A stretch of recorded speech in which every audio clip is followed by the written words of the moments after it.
अस्सलाम वालेकुम, आप देख रहे हैं सुबह सवेरे पाकिस्तान शाहज़ेब अहमद के साथ। और प्रोग्राम के आगाज़ में वैसे तो बहुत सारी खबरें हैं, लेकिन गुज़िश्ता रोज़ भी हमने देखा कि सारा दिन सिर्फ एक ही खबर छाई है, जिस पर आज भी हम कोशिश करेंगे गुफ्तगू भी करें और इस मामले को आपके सामने रखें भी, और साथ में बात करने की कोशिश भी करेंगे PTI रहनुमा से भी, और ये जानने की कोशिश करेंगे कि अब PTI के पास क्या ऑप्शंस रह गई हैं, क्योंकि एक बड़ा अहम फैसला सामने आ गया है। पाकिस्तान तहरीक इंसाफ पर ममनुआ फंडिंग साबित हो गई है और इलेक्शन कमीशन ऑफ पाकिस्तान ने फैसला भी सुना दिया है। तो ये फैसला सुनाने के बाद अब क्या होने जा रहा है, क्या किया जाएगा, PTI का क्या स्टांस होगा। जो अब तक हम बयानात सुन रहे हैं तो कहा यह जा रहा है PTI रहनुमाओं की जानिब से कि अब ये मामला कोर्ट में ले जाया जाएगा, इस्लामाबाद हाई कोर्ट में ले जाया जाएगा, और उसके बाद देखा जाएगा कि इस फैसले का क्या करना है। उसमें कोर्ट क्या फैसला करता है, जजेस क्या फैसला करते हैं, ये तो खैर अब आने वाले वक्त में पता लग सकेगा। 3 रुकनी बेंच ने PTI ममनुआ फंडिंग केस का फैसला सुना है। इलेक्शन कमीशन से ये सामने आया है और फैसले में यह कहा गया है कि PTI को अबराज ग्रुप समेत गैर मुल्की कंपनियों से फंडिंग मौसूल हुई है, जबकि PTI ने अपने 16 अकाउंट्स इलेक्शन कमीशन से छुपाए भी हैं। जबकि दूसरी जानब हम ये भी देख रहे हैं कि ये भी इतलात सामने आ रही है कि हुकूमत PTI पर पाबंदी समेत 3 ऑप्शंस पर गौर कर रही है कि क्या किया जाए, क्योंकि ये जो फैसला है ये बाकायदा तौर पर अब भिजवाया गया है वफाकी हुकूमत को भी। तो इस हवाले से अगर हम बात करें तो क्या क्या इसके नुकात हैं, खासतौर पर अगर अब देखा जाए कि जो ये फैसला सुनाया गया इलेक्शन कमीशन की जानिब से, उसके अहम नुकात क्या हैं। तो अहम नुकात आपके सामने मैं रखता चलूँ, थोड़ा सा हमें आइडिया भी हो जाएगा कि किस हवाले से हम बात करने जा रहे हैं। क्योंकि साबित ये हुआ है कि PTI ने ममनुआ फंड्स लिए हैं, 13 नामालूम अकाउंट सामने आए हैं। इसके साथ साथ अमेरिका, ऑस्ट्रेलिया और UAE से अहतियात लिए गए, जबकि PTI इन अकाउंट्स के बारे में बताने में नाकाम रही है। जबकि आइन के मुताबिक अकाउंट छुपाना गैर कानूनी है, क्योंकि जिस तरीके से ये अकाउंट सामने आ रहे हैं तो ये कहा जा रहा है कि सियासी जमातों के एक्ट के आर्टिकल 6 के तहत गैर मुल्की फंडिंग जो है उसको छुपाना ये ममनू है, इसीलिए इसको ममनुआ फंडिंग केस कहा जा रहा है। और इस हवाले से जो डिटेल्स हैं वो भी अब सामने आ रही हैं। PTI ने 34 गैर मुल्कियों और 351 कारोबारी इदारों और कंपनियों से फंड्स लिए हैं। PTI ने आरिफ नकवी की कंपनी वुटॉन क्रिकेट से ममनुआ फंडिंग ली। इसके साथ साथ आरिफ नकवी की कंपनी से 21,21,500 अमरीकी डॉलर्स ममनुआ फंडिंग ली गई है। यह भी कहा जा रहा है कि UAE की कंपनी ब्रिस्टल इंजीनियरिंग सर्विसेज से तकरीबन 49,965 डॉलर्स ममनुआ फंडिंग ली गई है। तो ये तमाम जो फैसले हैं वो आपके सामने है इस वक्त, जो इलेक्शन कमीशन की जानिब से जारी कर दिए गए हैं। अब PTI का क्या स्टांस होगा, आने वाले वक्त में क्या होने जा रहा है, क्योंकि ये इशारे भी दिए जा रहे हैं कि बहुत जल्द इलेक्शंस भी होने वाले हैं, तो क्या उससे पहले कोई ऐसा बड़ा फैसला भी हो सकता है अब कोर्ट की जानिब से कि किस तरीके से इस जमात की जो रजिस्ट्रेशन है वो कैंसिल कर दी जाए। लेकिन ऐसा मुमकिन है, नहीं है, क्या होने जा रहा है अब तो ये पूरा फैसला जो है, क्योंकि ये कहा जा रहा है कि चैलेंज किया जाएगा PTI की जानिब से कोर्ट में। तो इसी मामले पर बात करने के लिए हमारे साथ PTI रहनुमा मौजूद हैं, उस्मान बसर साहब, उनसे हम बात करेंगे और जानने की कोशिश करेंगे इस वक्त PTI का क्या स्टांस है, PTI की क्या हिकमत अमली है, PTI क्या करने जा रही है इस सारे मामले के बाद। उस्मान बसर साहब, आपको खुशामदीद कहेंगे सुबह सवेरे पाकिस्तान में। उस्मान साहब, फैसला इलेक्शन कमीशन ने तो सुना दिया है और एक तरफ PTI की जानिब से ये कहा जा रहा है कि हमारी जीत हुई है, लेकिन दूसरी जानिब हम ये भी सुन रहे हैं कि अब ये मामला कोर्ट में ले जाया जाएगा। तो PTI का इस वक्त स्टांस है क्या? बिस्मिल्लाहिर्रहमानिर्रहीम, बहुत शुक्रिया।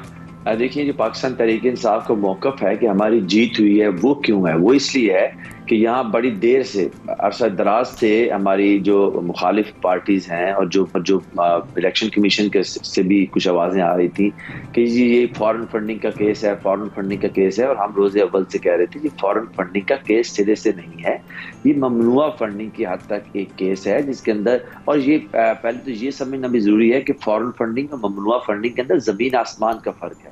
लेकिन यहाँ पे कुछ फिक्री बददियानतों ने, जो असल में अब मुख्तलिफ सियासी पार्टियों के पे रोल पे काम करते हैं, ज़ाहिरी तौर पे या छुप के, उन्होंने इसके ऊपर बड़ा शोर मचाया और कौम को गुमराह करने की कोशिश की। ये फॉरेन फंडिंग का केस है। तो कल एक तो बिल्कुल चीज़ वाज़ेह हो गई फैसले के अंदर, हालांकि इलेक्शन कमीशन पाकिस्तान की तारीख का। उस्मान बसर साहब, यहाँ पर सॉरी मैं आपको इंटरप्ट कर रहा हूँ, लेकिन मैं चाह रहा हूँ हमारे नाजरीन को प्लीज आप बताइए कि फॉरेन फंडिंग केस में और ममनुआ फंडिंग केस में एक वाज़ेह फर्क क्या है, ताकि लोग भी जरा समझ सकें इस चीज को। देखिए, जो पार्टीज एक्ट है और इलेक्शन कमीशन के जो लॉज हैं वो बड़े क्लियर हैं कि फॉरेन फंडिंग ये है कि अगर पाकिस्तान के अंदर कोई सियासी जमात जो पाकिस्तान के एम्बेट में काम कर रही है, अगर वो बैरून मुल्क किसी हुकूमत से पैसे दे, अगर वो बैरून मुल्क किसी सरकारी इदारे से पैसे ले और पाकिस्तान के अंदर वो पैसा इस्तेमाल किया जाए मुख्तलिफ टेरर एक्टिविटीज के अंदर या उस ऐसी एक्टिविटीज के अंदर जो कानून के हिसाब से जुर्म है, या वो सियासी पार्टी बाहर की हुकूमतों से या बाहर के इदारों से, जो सरकारी इदारे हैं, वो पैसे लेके पाकिस्तान के अंदर रियासत मुखालिफ मामला चलाए। ये है जो कि फॉरेन फंडिंग के जुम्रे में आती है। ममनुआ फंडिंग के अंदर वो ऐसी फंडिंग है जिसके अंदर इलेक्शन कमीशन के लॉ से कहते हैं कि कुछ ये ऐसी आउटफिट्स हैं, ऐसे लोग हैं जो इस तरीके से फंडिंग नहीं कर सकते, और अगर वो फंडिंग करेंगे किसी सियासी पार्टी को तो वो फंडिंग जो है इलेक्शन कमीशन जो है उसको जब्त कर लेगा। तो ये बड़ा वाज़ेह फर्क है इसके अंदर। यानी कि एक तरफ तो बिल्कुल ये है कि आप वो फंडिंग ले ही नहीं सकते, और अगर ले रहे हैं तो उसका इस्तेमाल जो है वो आप रियासत मुखालिफ एक्टिविटीज में कर रहे हैं, वो है फॉरेन फंडिंग। और यहाँ फिक्री बददियानती की इंतहा ये थी कि हम रोज़े अव्वल से कह रहे थे कि ये फॉरेन फंडिंग तो सिरे से नहीं है, लेकिन क्योंकि यहाँ मशहूर कर दिया गया तो एक तो ये वाज़ेह फर्क हो गया। उसके बाद अब ये है कि कल जो फैसला आया है, देखिए मैं ये कहूंगा कि ये फैसला अगर इलेक्शन कमीशन किसी फट्टे पे बैठने वाले 200-400 रुपया दे के भी किसी वकील को लिखवा लेता ना, तो भी इसका कोई भरम रह जाता। इस फैसले के अंदर इतने लैकुनाज हैं, इस फैसले को सिरे से एक इतना अनप्रोफेशनली लिखा गया है, इतनी उजरत के अंदर इसके अंदर चीजें लिखी गई हैं कि वो जग हसाई का बायस बन रही हैं। पहले ही पाकिस्तान की इस इलेक्शन कमीशन के ऊपर पाकिस्तान उस्मान बसा साहब, आप तो कह रहे हैं कि फॉरेन फंडिंग जो है वो साबित ही नहीं हुई और ये ममनुआ फंडिंग है और आप लोगों की जीत हुई है, तो फिर तो आप लोग मुतमईन हुए ना इलेक्शन कमीशन के फैसले से? नहीं जी, हम तो ये कह रहे हैं कि ये जो ममनुआ फंडिंग है उस हद तक भी इलेक्शन कमीशन ने जो लिखा है उसके अंदर उनकी बदनीति वाज़ेह हो गई। इस कदर शिद्दत से, क्योंकि इस कानून को भी समझता हूं। आप देखिए कल जब ये फैसला आया है उससे लेके अब तक पाकिस्तान से ही मुतअद्दिद लोग सामने आ गए हैं जिन्होंने कहा है कि उनका जिक्र इस फैसले के अंदर किया गया है कि हमने फॉरेनर्स हैं और उन्होंने पाकिस्तान को इमदाद भेजी है। उन्होंने कहा कि हम तो कभी पाकिस्तान से बाहर गए ही नहीं है। अब मैं आपको उसकी मिसाल देता हूं कि नेशनल फ्रूट फार्म सरगोदा से एक आदमी है जो कि सरगोदा जो अपना चैम्बर ऑफ इंडस्ट्री है और कॉमर्स है, उसके प्रेसिडेंट हैं। वो सामने आए हैं, उन्होंने कहा है कि मेरी नेशनल फ्रूट फार्म्स को यहाँ पे इस फैसले के अंदर लिखा गया है, मैंने 10,025 रुपए जो पाकिस्तान तहरीक इंसाफ को डोनेट किए थे। मैं पाकिस्तानी हूं, मैं सरगोदा के जो चैम्बर ऑफ कॉमर्स का प्रेसिडेंट हूं, तो मैं किस तरह से फॉरेन फंडिंग में फॉल करता हूं? इस तरह 2-3 खवातीन सामने आई हैं। उस्मान बसा साहब, सियासी जमातों के एक्ट के आर्टिकल 6 के तहत जो ममनुआ फंडिंग है ये भी गैर कानूनी है, तो ये गैर कानूनी ही अगर ये फंडिंग भी आई है तो? देखिए, इसमें कोई दूसरी राय नहीं है कि अगर ये साबित हो कि ये ममनुआ फंडिंग है तो वो इलीगल है, लेकिन उसकी सजा क्या है ये अंडरस्टैंड करने की जरूरत है। उसकी सजा ये है कि अगर आप ममनुआ फंडिंग में मुलव्वस पाए जाते हैं तो आपकी वो फंड जो है वो इलेक्शन कमीशन जो है वो जब्त कर लेगा, कॉन्फिस्केशन हो जाएगी उसकी, उस फंड की। लेकिन मैं तो हैरान ये हूं कि एक तरफ इलेक्शन कमीशन कह रहा है जी ममनुआ फंडिंग साबित हुई है, लेकिन पाकिस्तान तहरीक इंसाफ के किसी अकाउंट से एक डेली एक पाया वो कॉन्फिस्केट नहीं कर रहा, जब्त नहीं कर रहा। ये देखिए ना कितना दोहरा में आ रहा है। और इससे भी आगे बढ़ के ये है कि हमने ये जितना रिकॉर्ड है, पाकिस्तान की तारीख की पहली सियासी जमात है जिसने ये रिकॉर्ड कोई पनामा पेपर्स की तरह ये नहीं है कि वो ढूंढ के लेके आया इलेक्शन कमीशन। ये वो सारा रिकॉर्ड है। 40,000 जो अकाउंट्स हैं जिनकी चार्टर्ड अकाउंटेंट जो है उनकी तहकीक करके उन्होंने इसको मुहैया किया है खुद से इलेक्शन कमीशन को। हमारे पाकिस्तान तहरीक इंसाफ के चार्टर्ड अकाउंटेंट्स ने, हमारे फाइनेंस डिपार्टमेंट ने, हमारे लोगों ने खुद वो सारा रिकॉर्ड लेके आए हैं इलेक्शन कमीशन के अंदर, और इलेक्शन कमीशन कह रहा है कि हमने उसमें से कुछ बेज़ाब्तियां जो है वो हमारे सामने आई हैं। लेकिन हम इसके ऊपर भी, अच्छा सर उस्मान साहब, जो सिंपल सी बात है ना, जो क्योंकि मैं चाह रहा हूं कि नाज़रीन हमारे आप लोगों का स्टांस है वो समझ भी सकें कि पीटीआई इन अकाउंट्स के बारे में बताने में नाकाम रही है। ये इस फैसले में कहा गया है, जो इलेक्शन कमीशन का फैसला सामने आया है, और साथ में ये कहा गया है कि आइन के मुताबिक अकाउंट छुपाना गैर कानूनी है। अब अगर ऐसा है उसके बाद आप लोग क्या करने जा रहे हैं? आप लोग के पास क्या ऑप्शन है? क्योंकि इलेक्शन कमीशन ने तो ये मामला अब विफाक के हवाले कर दिया है, विफाक को भिजवा दिया है। देखिए विफाक क्या करती है ये तो खैर बाद में देखा जाएगा। आप लोग का स्टांस क्या है? आप लोग क्या करने जा रहे हैं? मैं तो सबसे पहले आपके सामने यही रख रहा हूं कि ऐसे ही तो पाकिस्तान की सिलेक्शन कमीशन के ऊपर 75% पाकिस्तान यानी पंजाब और केपी की असेंबलीज ने अपना डिस्ट्रस्ट नहीं शो किया हुआ। ऐसे तो उन्होंने इनके खिलाफ करारदाद मंजूर नहीं की हुई। कौन सा कानून है इलेक्शन कमीशन का जो उनको ये इजाजत देता है कि वो एक फैसला भी करें और साथ कहें जी कि फलाना फलाना इदारा और मरकजी हुकूमत भी इसके अंदर आके इन्वेस्टिगेट कर ले। कोई यहाँ पे कोई देख पकी हुई है कि उन्होंने खोल दिया कि भाई आप भी आगे खा ले? कोई कानून इलेक्शन कमीशन को इजाजत नहीं देता है। ये उन्होंने अपने जो एक प्रीव्यू है उनका लीगल, उनकी अथॉरिटी और प्रीव्यू है, उससे उन्होंने स्टेप अहेड चले गए हैं। यानी कि वो शाह की वफादारी के अंदर इस कदर उनको वो सरमस्त हैं कि उनको मालूम ही नहीं है। इलेक्शन कमीशन किसी कानून के तहत ये नहीं कर सकता कि वो एक फैसला खुद करे। अगर वो फैसला खुद कर रहे हैं और कह रहे हैं जी कि आप इन्वेस्टिगेट कर ले मरकजी हुकूमत भी, तो आपने क्या किया है भाई? देखिए ना, एक कॉमन सेंस ये है कि आपने एक फैसला कर दिया है और आप कह रहे हैं कि आप भी इस पे इन्वेस्टिगेट कर ले, तो फिर आपने क्या किया है? तो ये इसके अंदर देखिए, अब दूसरी इसमें सबसे बड़ी बात जो मैं आपके प्रोग्राम के तवज्जुह से पाकिस्तान के लोगों के सामने रखना चाहता हूं, मैं चैलेंज कर रहा हूं, पाकिस्तान तहरीक इंसाफ चैलेंज कर रही है। आपने कल से एक यहाँ पे तूफान ने बदतमीजी खड़ा किया हुआ इलेक्शन कमीशन के इस मामला के बाद। आपसे मेरी मुराद पाकिस्तान के फिक्री बददियानतों ने, सियासी जमातों के जो है वो झूठे रहनुमाओं ने, और इलेक्शन कमीशन इसके ऊपर खामोशी से कंबल ओढ़ के सोया हुआ है। कह रहे जी इमरान खान का बयान हल्फी गलत है। इमरान खान साहब ने इलेक्शन कमीशन को कोई सिरे से बयान हल्फी दिया ही नहीं हुआ।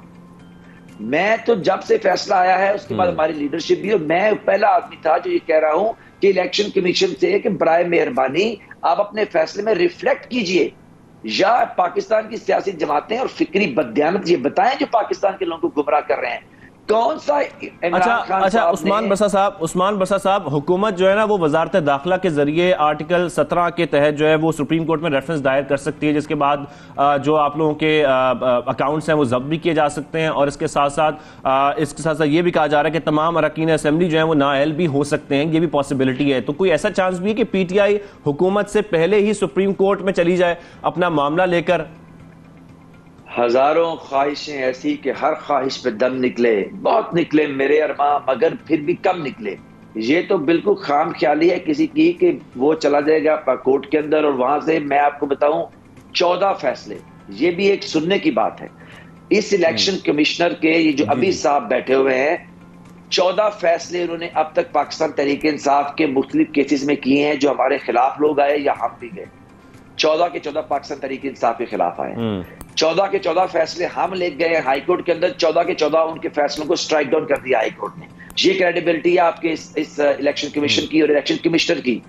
ये बायस्ड है, इतना जानबदार है। तो ये फैसला तो आप यकीन मानिए कि रद्दी की टोकरी के कागज से भी बदतर निकलेगा।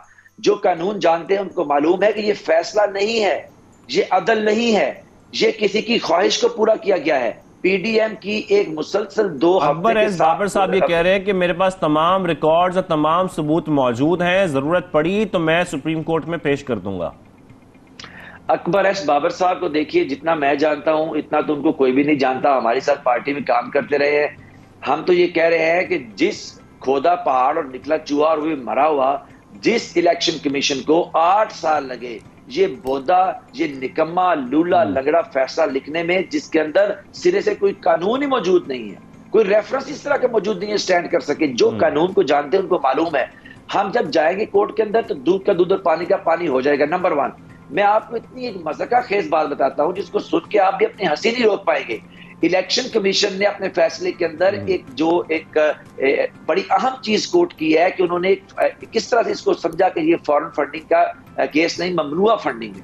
वो कहते हैं कि अमेरिका के अंदर एक पाकिस्तानी ने हमें जो पाकिस्तान तहरीक इंसाफ को फंड भेजा, जिनका ज्वाइंट अकाउंट अपनी बीवी के साथ था, और क्योंकि अमेरिका और बरतानिया में बिजनेस ज्वाइंट अकाउंट के साथ होता है, तो उन्होंने कहा कि वो तो बंदा पाकिस्तानी है, लेकिन जिससे उसने शादी की है बीवी की, वो क्योंकि इंडियन थी, लिहाजा उसके जो 27,000 उन्होंने डॉलर भेजे, उसमें से $13,000 जो है उसकी बीवी का खुद ही अज्यूम कर लिया है कि उसका होगा ज्वाइंट अकाउंट में, लिहाजा वो ममनुआ है।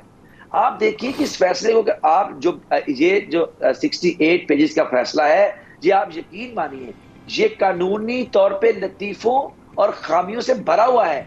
इसका मतलब ये है कि इलेक्शन कमिश्नर ये कह रहा है कि अगर आइंदा पाकिस्तान तहरीक इंसाफ का कोई आदमी बैरून मुल्क से फंड भेजना चाहे पाकिस्तान, तो पहले अपनी बीवी को तलाक दे, उस तलाकनामे की कॉपी सिकंदर सुल्तान के रायवेंड के एड्रेस पे भेजे, फिर रायवेंड का एड्रेस जो है उसको वेरीफाई करे, फिर वो तलाक देने के बाद पाकिस्तान में फंड कर सकता है। आप देखिए कि कोई एक फैसले के अंदर एक चीज मुझे पढ़ के किसी कानूनी माहर को पढ़ के ये नहीं लगी। ये किसी की खामख्याली है कि पाकिस्तान की सबसे बड़ी मकबूल तरीन जमात को, जिसकी पाकिस्तान के दो सूबों के अलावा पाकिस्तान की तमाम जगहों पे हुकूमत है, पंजाब से लेके केपी से लेके जीबी और कश्मीर तक, आप उसको दीवार से लगा लेंगे। ये आपकी ख्वाहिश तो हो सकती है, आपकी ख्वाहिशात जो साइफर के बाद मुकम्मल नहीं हो सकी और पंजाब के इलेक्शन में आपकी दुर्गत बनी है, तो इस तरह के भोंडे फैसले लिखवा के सिकंदर सुल्तान से प्राइवेट कंपनी जो है वो किसी सूरत भी कामयाब नहीं होगी। ये दूध का दूध और पानी का पानी हो जाएगा। हम ये जंग जो है वो लेके जाएंगे इंशाल्लाह ताला पाकिस्तान की आला अदालतों के अंदर। और मैं आपको दोबारा कह रहा हूँ, 14 फैसले इलेक्शन कमीशन साहब ने पहले भी हमारे खिलाफ किए हैं, यकतरफा किए हैं, जानबदार होके किए हैं, वो स्ट्राइक डाउन हुए हैं। इनका एक फैसला भी पाकिस्तान तहरीक इंसाफ के केस में किया गया, इलेक्शन कमीशन का एक फैसला, not a single decision of verdict जो है वो हाई कोर्ट में जाके स्टैंड नहीं कर सका, वो सुप्रीम कोर्ट में जाके स्टैंड नहीं कर सका, तो ये भी नहीं करेगा। ये सारे का सारा असल में फेस सेविंग दी है इलेक्शन कमिश्नर ने इन सारी 13 जमातों के चोलों के टोलों को, जो असल में दुर्गत बनी पंजाब के जिम्मी इलेक्शन में, क्योंकि वो समझ रहे थे कि हमारा पॉलिटिकल जो स्टेक्स हैं वो खत्म हो गई हैं। इलेक्शन कमिश्नर साहब ने कहा कि मैं आपकी हेल्प को आगे आता हूं, और इस तरह का बोंडा एक लगव और जानबदार फैसला लिख के ना सिर्फ उन्होंने पाकिस्तान की इस इलेक्शन कमीशन की राय से साख को दफन कर दिया है। मुझे बताइए, अगर ये ममनुआ फंडिंग है, मैं दोबारा कह रहा हूं भाई, आपने ममनुआ फंडिंग की सजा ये है कि आपने वो जो फंड्स आए हैं वो जब्त करने हैं। आपने फंड तो जब्त नहीं किए, कह रहे हैं फंडिंग ममनुआ है, यानी कि तुम कत्ल करो हो कि करामात करो हो। हमें तो ये समझ नहीं आ रही भाई। अगर हमारा जुर्म साबित हो गया है तो हमारे फंड जो भेजे हैं लोगों ने वो जब्त कर लें। पाकिस्तान तहरीक इंसाफ, मैं आपको दोबारा कहूं, पाकिस्तान तहरीक इंसाफ पाकिस्तान की बात सियासी पार्टी है जो अपने लोगों के जो अपने पाकिस्तानी हैं उनके साथ शेयर करती है अपनी हर चीज, और वो उसको ओन करते हैं। हम ठेकेदारों से, भत्ताखोरों से, पर्चियां लेके, सरमायादारों से टिकटें बेच के अपने फंड्स नहीं पूरे करते हैं, ना उसको चलाते हैं। और ये मेरी एक बात आज इस प्रोग्राम के अंदर रिकॉर्ड कर ले, आपके काम आएगी। ये जितने लोग कल के यहाँ पे धमाल डाल रहे हैं ना जी, और नाच नाच के घुंघरू तोड़ रहे हैं जी, ये सियासी लोग, ये 13 जमातों का टोला है, ये सिर्फ 1 से 2 महीना गुजरने दे, ये इसी इलेक्शन कमीशन के इसी फैसले को गालियां निकालेंगे। ये जिस तरह से डिप्टी स्पीकर जो मरकजी थे उनकी रूलिंग को जो डिसअलाउ किया आपकी सुप्रीम कोर्ट ने, फिर उसी 3 जजेस ने जब पंजाब के मामले के डिप्टी स्पीकर को देखा तो इन्होंने उनको गालियां निकालना शुरू कर दी। ये लोग सिर्फ 1 से 2 महीना इंतजार करें, इसी फैसले की बुनियाद के ऊपर हम सुप्रीम कोर्ट चले जाएंगे, हाई कोर्ट चले जाएंगे और इंशाल्लाह सुरखरू होंगे। लेकिन इसी की बुनियाद के ऊपर जब ये लोग फंसने वाले हैं, क्योंकि इसके अंदर उन्होंने जो चीजें लिखी हैं, ये पार्टियां उस हिसाब से ममनुआ फंडिंग से बिल्कुल आगे फॉरेन फंडिंग के ऊपर फॉल कर रही हैं। यानी कि उस्मान बसा साहब, आप ये कह रहे हैं कि अभी जो इलेक्शन कमीशन का फैसला सामने आया है, ये आने वाले वक्त में इन जमातों के लिए भी मसाइल पैदा कर सकता है। इस किस्म के फैसले उनके लिए भी सामने आ सकते हैं। नहीं, यही फैसला अगर इसी को बेंचमार्क बना लें, अगर इसी फैसले को जो आज यही फैसला आप देखेंगे कि सिर्फ 2 महीने ठहर जाएं, क्योंकि हम इसको पूरी शिद्दत से परसू करेंगे कि आप जो इस्लामाबाद हाई कोर्ट की पहले ही एक आपने उनको जो है वो खिलाफ वर्जी की है फैसले की। इस्लामाबाद हाई कोर्ट की क्लियर डायरेक्शन थी कि पाकिस्तान की बाकी पॉलिटिकल पार्टियों को, नून लीग और पीपल्स पार्टी, JUIF के भी केसेस को इसी पैमाने पर सुन के एक साथ फैसला करें। आपने नहीं किया क्योंकि आपको राइवेंट से इजाजत नहीं थी। अब क्योंकि आपने ये तो हमारे लिए तो कर दिया, अब इसी की बुनियाद पे हम जब पीछे जाएंगे नून लीग, पीपल्स पार्टी, JUI के, तो उनकी चीखें आपको आसमान तक जाती सुनाई देंगी। लेकिन एक बात याद रखें, फॉरेन फंडिंग और ममनुआ फंडिंग वो है जो बेनजीर भुट्टो और उनके बेटे जरदारी साहब के बेटे ने दोबारा रीट्वीट की थी कि बेनजीर भुट्टो ने कहा कि मेरी हुकूमत को हटाने के लिए नवाज शरीफ ने उसामा बिन लादेन से 10 मिलियन अमेरिकी डॉलर लिए थे। वो थी फॉरेन फंडिंग और ममनुआ फंडिंग, दोनों वो थी। तो इंशाल्लाह ताला इसी फैसले को ले जाकर जब हम आगे जाएंगे, यही पाकिस्तान की अभी धमाल डालती और घुंघरू तोड़ती पार्टियां जो कल की जिनकी खुशी जो है वो समझते हैं कि उन्होंने पता नहीं कश्मीर फतह कर लिया है, तो वो ये रोएंगे, चीखेंगे और ठीक है, आप लोग ये फैसला जो है वो लेकर जाएंगे आगे कोर्ट में और उसके बाद देखते हैं कि क्या होने जा रहा है। बहुत शुक्रिया उस्मान बसर साहब, आपने हमें ज्वाइन किया और इस वक्त क्या स्टांस है, क्या पीटीआई सोच रही है, किन ऑप्शंस पर गौर कर रही है, इस हवाले से आपने हमें आगाह किया। Thank you very much for joining us. तो ये तो मामला आप लोगों ने सुना कि पीटीआई इस वक्त क्या चाह रही है और इस फैसले के हवाले से क्या सोचती है और उनका क्या रद्द अमल है और उसके बाद वो करने क्या जा रही है, क्योंकि अभी फैसला तो सामने आ गया है। वफाकी हुकूमत के पास क्या ऑप्शंस हैं, क्या वफाकी हुकूमत से पहले पीटीआई सुप्रीम कोर्ट में रेफरेंस दायर करने जा रही है और ये मामला सुप्रीम कोर्ट में ले जाने जा रही है, या उनसे पहले जो वफाकी हुकूमत है ये मामला सुप्रीम कोर्ट में लेकर जाती है। ये तो हम देखते हैं, कुछ दिनों में चीजें सामने आ जाएंगी। आगे इलेक्शंस भी आ रहे हैं, मामला बड़ा अहम है इस वक्त, ये फैसला आना बड़ा अहम है खासतौर पर पीटीआई के लिए। तो ये तो खैर सियासी बातें हो गई, मुल्क में सियासी मामला तो खैर बहुत सारे हमारे इस वक्त चल रहे हैं और जो केसेस हैं वो भी सामने आ रहे हैं, बहुत कुछ हो रहा है और जल्द जो इशारे दिए जा रहे हैं वो इलेक्शंस के भी दिए जा रहे हैं। लेकिन खैर आगे बढ़ते हैं और कुछ मामला और भी हैं प्रोग्राम में जो शामिल करने हैं। स्वात के हवाले से आपको एक खबर दें कि स्वात में कुछ अर्सा पहले भी हमने ये खबर हमारे सामने आई थी, लेकिन अब इसकी डिटेल जो सामने आ रही है कि स्वात में उल्मा और कौमी जरगे ने गैर शरई रस्मो रिवाज के खात्मे के लिए जद्दोजहद का ऐलान किया है और जो एक गांव है मंगलोर में शादी ब्याह के तकरीबात में गैर जरूरी अखराजात और साथ में गैर शरई रसूम के खिलाफ ज़ाब्ता इखलाक बना दिए गए हैं। यह कहा जा रहा है कि बारात मुख्तसर हो, वलीमा इस्तात के मुताबिक किया जाए, जबकि जहेज और शादी के अखराजात शरई असूलों के मुताबिक होंगे। इस तरीके से शादियां कराई जाए, यानी कि जो गैर जरूरी अखराजात किए जाते हैं खासतौर पर शादियों में, वलीमे में, वो ना किए जाएं। और इस पर बाकायदा तौर पर अब जो उल्मा और कौमी जरगा है उन्होंने अपनी जो जद्दोजहद है इसका ऐलान भी कर दिया है। तो मजीद क्या फैसले किए गए हैं इस पर बात करने के लिए हमें ज्वाइन किया है कौमी रुकन है एहसानुल्लाह साहब, उनसे हम बात करेंगे। एहसान साहब को खुशामदीद कहेंगे सुबह सवेरे पाकिस्तान में। बहुत शुक्रिया, आपने हमें वक्त दिया है। सर, ये जो फैसला है इसका इतलाक सिर्फ एक गांव में होगा या अगर हम स्वात की बात करें तो पूरे स्वात के लिए ये फैसले किए जा रहे हैं?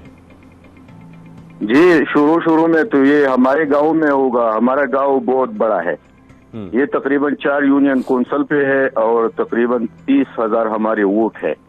तो बहुत बड़ा गांव है और ज्यादातर हमारे गांव में गुर्बत है। हमारा इन्हिसार जो है वो परदेश में है, हम लोग बाहर मुल्कों में मजदूरी करते हैं और इधर लेके आते हैं।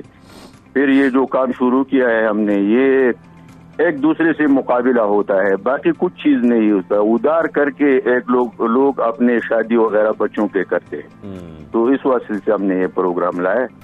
यानी कि अगर हम ये कहेंगे इस फैसले का जो मकसद है या बुनियादी मकसद है वो ये है कि जो मौजूदा हालात हैं, महंगाई का भी दौर है, बहुत कई मसाइल हैं इस वक्त हर घर में, तो ऐसे में सादगी से शादी करना बहुत जरूरी है। ऐसा ही है एहसानुल्लाह साहब? बिल्कुल यही है, अब बाकी कुछ नहीं। हम ये सोचते हैं कि हमारे लोग बहुत ज्यादा गरीब है, हम पहाड़ों वाले लोग हैं, ताकि हमारे लोगों को रिलीफ पहुंच जाए। ये जो हमारे लोग ज्यादातर ये आर्मी वाली है, बाकी लोग सेमिनार करते हैं इस्लामाबाद में, तो उसको इस्लामाबाद पाकिस्तान नजर आता है। तो बाद में हमारे पास कोई नहीं आता कि तुम्हारे लोगों का हाल हवाल क्या है।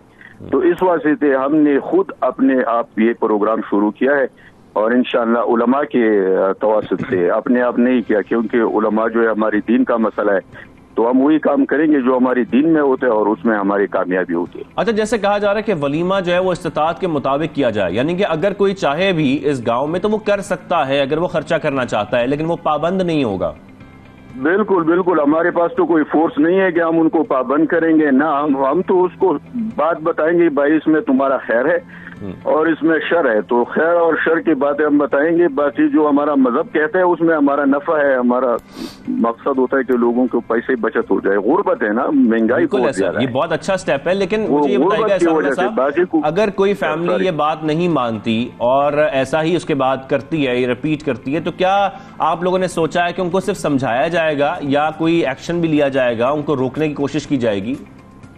नहीं, हम तो गवर्नमेंट नहीं है, हम तो गांव के लोग हैं, सिर्फ उसको समझाएंगे कि इसमें तुम्हारा नफा है, इसमें नुकसान है, बाकी उसकी मर्जी, जो करना है वो कर ले। ठीक है, हमारा कोई ये मकसद नहीं है कि किसी को तकलीफ पहुंचाए। हमारा मकसद ये है कि आदमी, ये हमारे लोग जो है उसको रिलीफ मिल जाए।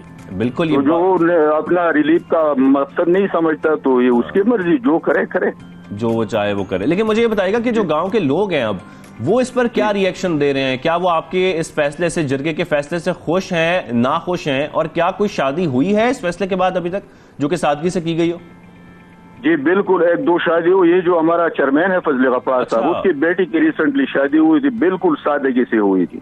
लेकिन फजल गफ्फार साहब खुद ऐसा नहीं है कि गरीब है, वो मालदार है। उसने अपने आप से शुरुआत किया और उसका जो बेटी है दूसरा हाजी सैफुल्लाह खान की बेटी, उसके साथ शादी हुई बिल्कुल सादगी से, न उसने कुछ लिया न उसने कुछ दिया।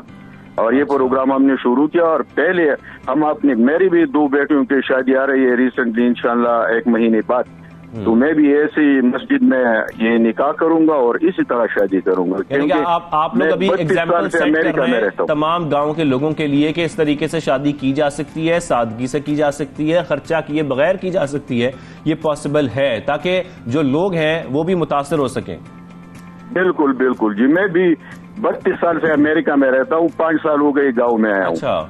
तो मेरा भी, मेरे पास पैसे है ऐसी बात नहीं है, लेकिन शुरुआत अपने आप से हम करेंगे, लोगों को बताएंगे कि इसमें तुम्हारा खैर है और इसमें तुम्हारा नुकसान है। तो गांव के लोग खुश हैं इस फैसले से? बिल्कुल खुश है। तकरीबन हमने लोगों को बताया, हम सोच रहे थे कि ये कोई पहले सेमिनार था ना, अभी अवेयरनेस था, तो हम सोच रहे थे कोई 50-60 आदमी आ गए, तकरीबन 500 के करीब लोग आ गए और सब लोग बहुत खुश थे इस प्रोग्राम पे। जो आसपास के गांव हैं, कुछ इस हवाले से भी सोचा है कि जो आसपास के गांव हैं उनको भी ये बात समझाई जाए, जितने बड़े पैमाने पर ये बात पहुंचाई जा सकती है उसकी कोशिश की जाए?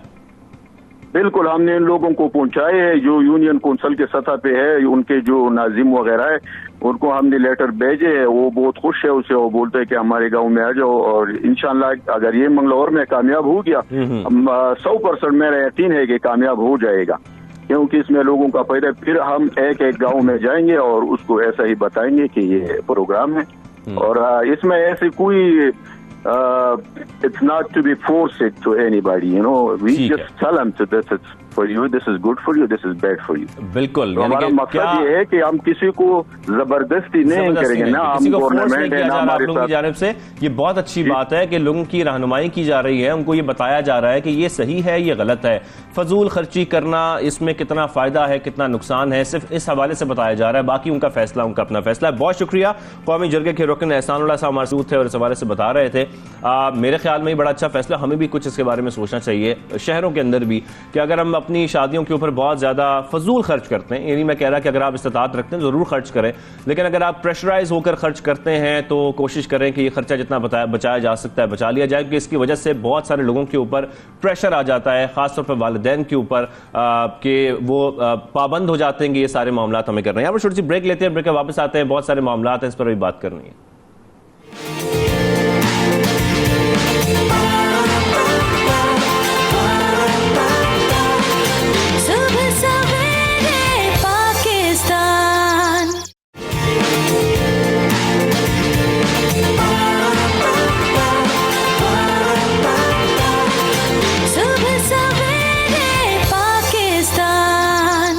वेलकम बैक, आप देख रहे हैं सुबह सवेरे पाकिस्तान शाहज़ेब अहमद के साथ, और प्रोग्राम को आगे बढ़ाते हैं और मामलात कुछ कराची का जिक्र करेंगे। कराची में हमने बारिशें देखी, बारिशों के बाद बहुत सारे मसाइल पैदा हो गए, लेकिन इस वक्त जो कराची का सबसे बड़ा प्रॉब्लम देख रहे हैं हम सब लोग, जब घरों से बाहर निकलते हैं तो सड़कों की खस्ता हाली को एक्सपीरियंस लाजमी करते हैं, चाहे मोटरसाइकिल सवार हों, गाड़ी सवार हों, रिक्शा सवार हों या पैदल ही क्यों ना जा रहे हों, फुटपाथ हों या सड़कें हों, इस वक्त हर जगह गड्ढे नजर आ रहे हैं, टूटी फूटी सड़कें नजर आ रही हैं, हर तरफ कहीं मलबा पड़ा है, कहीं पर क्योंकि पाइप डल रहे हैं, कहीं ड्रेनेज सिस्टम डल रहा है। ये तमाम चीजें हम एक्सपीरियंस कर रहे हैं रोजाना की बुनियाद पर।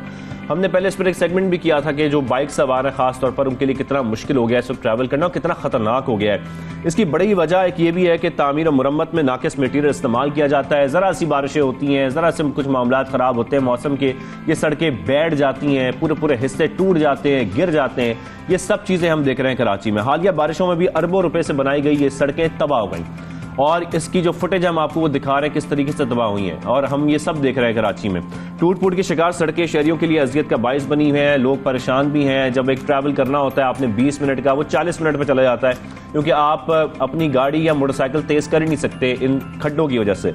इसका जिम्मेदार है कौन? ये किसकी जिम्मेदारी है कि नाकिस मटीरियल जो इस्तेमाल किया जा रहा है इन सड़कों में, इन सड़कों को ठीक तरीके से तामीर नहीं किया जाता, इसका जिम्मेदार कौन है? इसी पर जो हमारे नुमाइंदे हैं न्यूज के फरीद आलम, वो हमें डिटेल में इसकी तफसीलात बता रहे हैं। जी फरीद। जी बिल्कुल, हालिया मानसून की बारिशों के बाद शहर भर में हालिया चंद माह कबल तामीर की गई और मरम्मत की गई सड़कें एक बार फिर जो है खंडात का मंजर पेश कर रही हैं, जिसकी बड़ी वजह सड़कों की तामीर और असरकारी के अंदर नाकिस मटीरियल का इस्तेमाल है। हुकूमत सिंध की जानिब से बल्दियाती इदारों को मानसून से कबल 1 अरब के करीब रुपए जो है जारी किए गए थे, जिसके तहत बल्दिया उज़्मा कराची और ज़िलाई बल्दियात ने शहर भर में जो सड़कें टूटी हुई थी उनकी मरम्मत की और नई सड़कें तामीर की। लेकिन बल्दियाती अफसरान की जानिब से सड़कों की असरकारी और नई सड़कों की तामीर के लिए कवायद के मुताबिक टेंडर करने के बजाय मनपसंद ठेकेदारों से मामला तय करके बराह रास्त उनको टेंडर दिया गया, जिस पर उनसे भारी कमीशन लिया गया। भारी कमीशन की अदायगी के बाद ठेकेदारों को जो ठेके दिए गए, ठेकेदारों ने भी लिपापोती से काम किया। टेंडर शेड्यूल के मुताबिक सड़कों की तामीर और असरकारी के लिए जो शेड्यूल रेट होते हैं या शेड्यूल के अंदर जो मकदार मटेरियल की बताई जाती है उसको इस्तेमाल करने के बजाय उन्होंने ना ही इसके अंदर मुकम्मल मकदार में तारकुल डाला, ना ही गेड़ा डाला, ना ही सड़कों को लेवल किया और ना ही कम्पैक्टिंग की गई। सड़कें तामीर करके ठेकेदार चलते बने और अपना बिल ले लिया, जिसके नतीजा ये निकला कि हालिया मानसून की बारिशें जब शहर में हुई तो चंद माह कबल बनाई गई अरबों रुपए की लागत से ये तमाम की तमाम सड़कें बह गई हैं। कराची की कोई भी सड़क ऐसी नहीं है जो इस वक्त सलामत हो या जिस पर रवानी से ट्रैफिक चल रहा हो। नर्सरी हो, नुमाइश चौरंगी हो, नागन चौरंगी हो, नीपा चौरंगी हो, गुलशन चौरंगी हो, हसन स्क्वायर हो, सब्जी मंडी हो। शहरियों का कहना है कि हुकूमत फौरी तौर पर जो मानसून के दौरान बारिशों में सड़कें टूटी उनकी मरम्मत करे। तामीराती माहिरीन का कहना यह है कि शहर में जो सड़कें बनाई गई हैं उनमें इंतहाई नाकिस मटेरियल इस्तेमाल किया गया। अगर इसमें शेड्यूल के मुताबिक मटेरियल इस्तेमाल किया जाता तो इन बारिशों में इन सड़कों का कुछ भी नहीं बिगड़ता, क्योंकि अभी भी कुछ सड़कें लियारी एक्सप्रेस वे है, M7 है, मुख्तलिफ ऐसी सड़कें हैं जो दीगर इदारों ने तामीर की थी, वो आज भी इतनी ही बारिश में मुकम्मल सलामत हैं और उनके ऊपर ट्रैफिक भी रवां दवा है। लेकिन बल्दियाती इदारों KDO हुकूमत सिंध के मेगा प्रोजेक्ट के तहत जो सड़कें बनाई गई हैं उनकी सूरत-ए-हाल इंतहाई मखदूश हो गई। तमाम सड़कें इस वक्त खस्ता हाल हैं। तामीराती माहिरीन का कहना यह है कि ये जो सड़कें टूटी हैं इनका लेबॉर्ट्री में इनके जो बाक़ियात बची इनको लेबॉर्ट्री भेज के इनका तज्ज़िया कराया जाए। तामीराती माहिरीन की एक टीम बनाई जाए जो इस बात की तहकीकात करे कि आया इन सड़कों की मरम्मत, तामीर और असरकारी के ऊपर जो टेंडर किए गए कवायद के मुताबिक किए गए थे, इन टेंडरों के जो बराह रास्त टेंडर मनपसंद ठेकेदारों को दिए गए उनके अंदर क्या बेज़ाब्तियाँ की गई, इन तमाम चीज़ों की तहकीकात होना ज़रूरी है। तहकीकात से कबल एक बार फिर बल्दियाती इदारों को सड़कों की तामीर के लिए करोड़ों रुपए देना कौम के पैसों को दाव पे लगाना है। जी फरीद आलम, थैंक यू वेरी मच, बहुत शुक्रिया आपका, इसलिए भी क्योंकि आप जिस तरीके से एक डिटेल रिपोर्ट बनाते हैं और उसमें हमें सारी बातें पता लग सकती हैं कि इस वक्त कौन कौन से इलाके हैं जहां पर सड़कों को हम तबाह हाल देख रहे हैं, फिर कौन कौन से इलाकों में किस तरीके का मटीरियल इस्तेमाल किया गया। इस पर तहकीकात के जिस तरीके से आप बता रहे हैं, तहकीकात होना इसलिए भी ज़रूरी है ताकि आइंदा जो सड़कें बनाई जाएँ उसमें इस किस्म का नाकिस मटीरियल इस्तेमाल ना हो।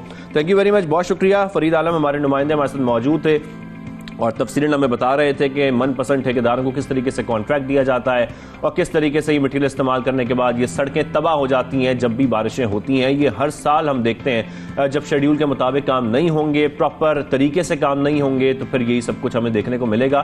चेक एंड बैलेंस बहुत इंपॉर्टेंट है कि जब तामीर किया जाए तो ठेकेदार जो है उसके बाद चलते ना बने, उसके बाद ये देखा जाए जिन्होंने तामीर किया क्या वो इस काबिल है कि वो इतनी हैवी ट्रैफिक को बर्दाश्त कर सके रोड या ना कर सके।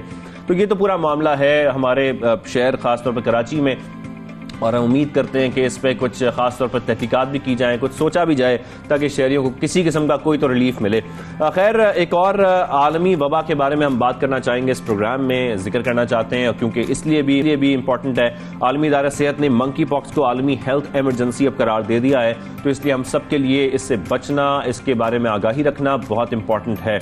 मंकी पॉक्स का 70 से ज्यादा मुल्कों में फैल जाना एक गैर मामूली सूरत हाल है, इसीलिए लिहाजा अब इस बीमारी को आलमी इमरजेंसी करार दिया जा रहा है और इसके बारे में यह भी कहा जा रहा है कि न्यूयॉर्क और कैलिफोर्निया में भी हंगामी हालत का ऐलान हो चुका है, यानी कि वहां पर भी इसके केसेस बहुत ज्यादा मंकी पॉक्स के सामने आ रहे हैं। ये वायरस कैसे फैल रहा है, दीगर क्या मामलात हैं, ये इस वायरस से बचना कैसे मुमकिन है, ये तमाम चीजें हम जानना चाह रहे हैं। इसी पर बात करने के लिए हमने किया है अमेरिका में मौजूद Pakistani medical researcher doctor Mahvish Martin ने, उनसे हम बात करेंगे।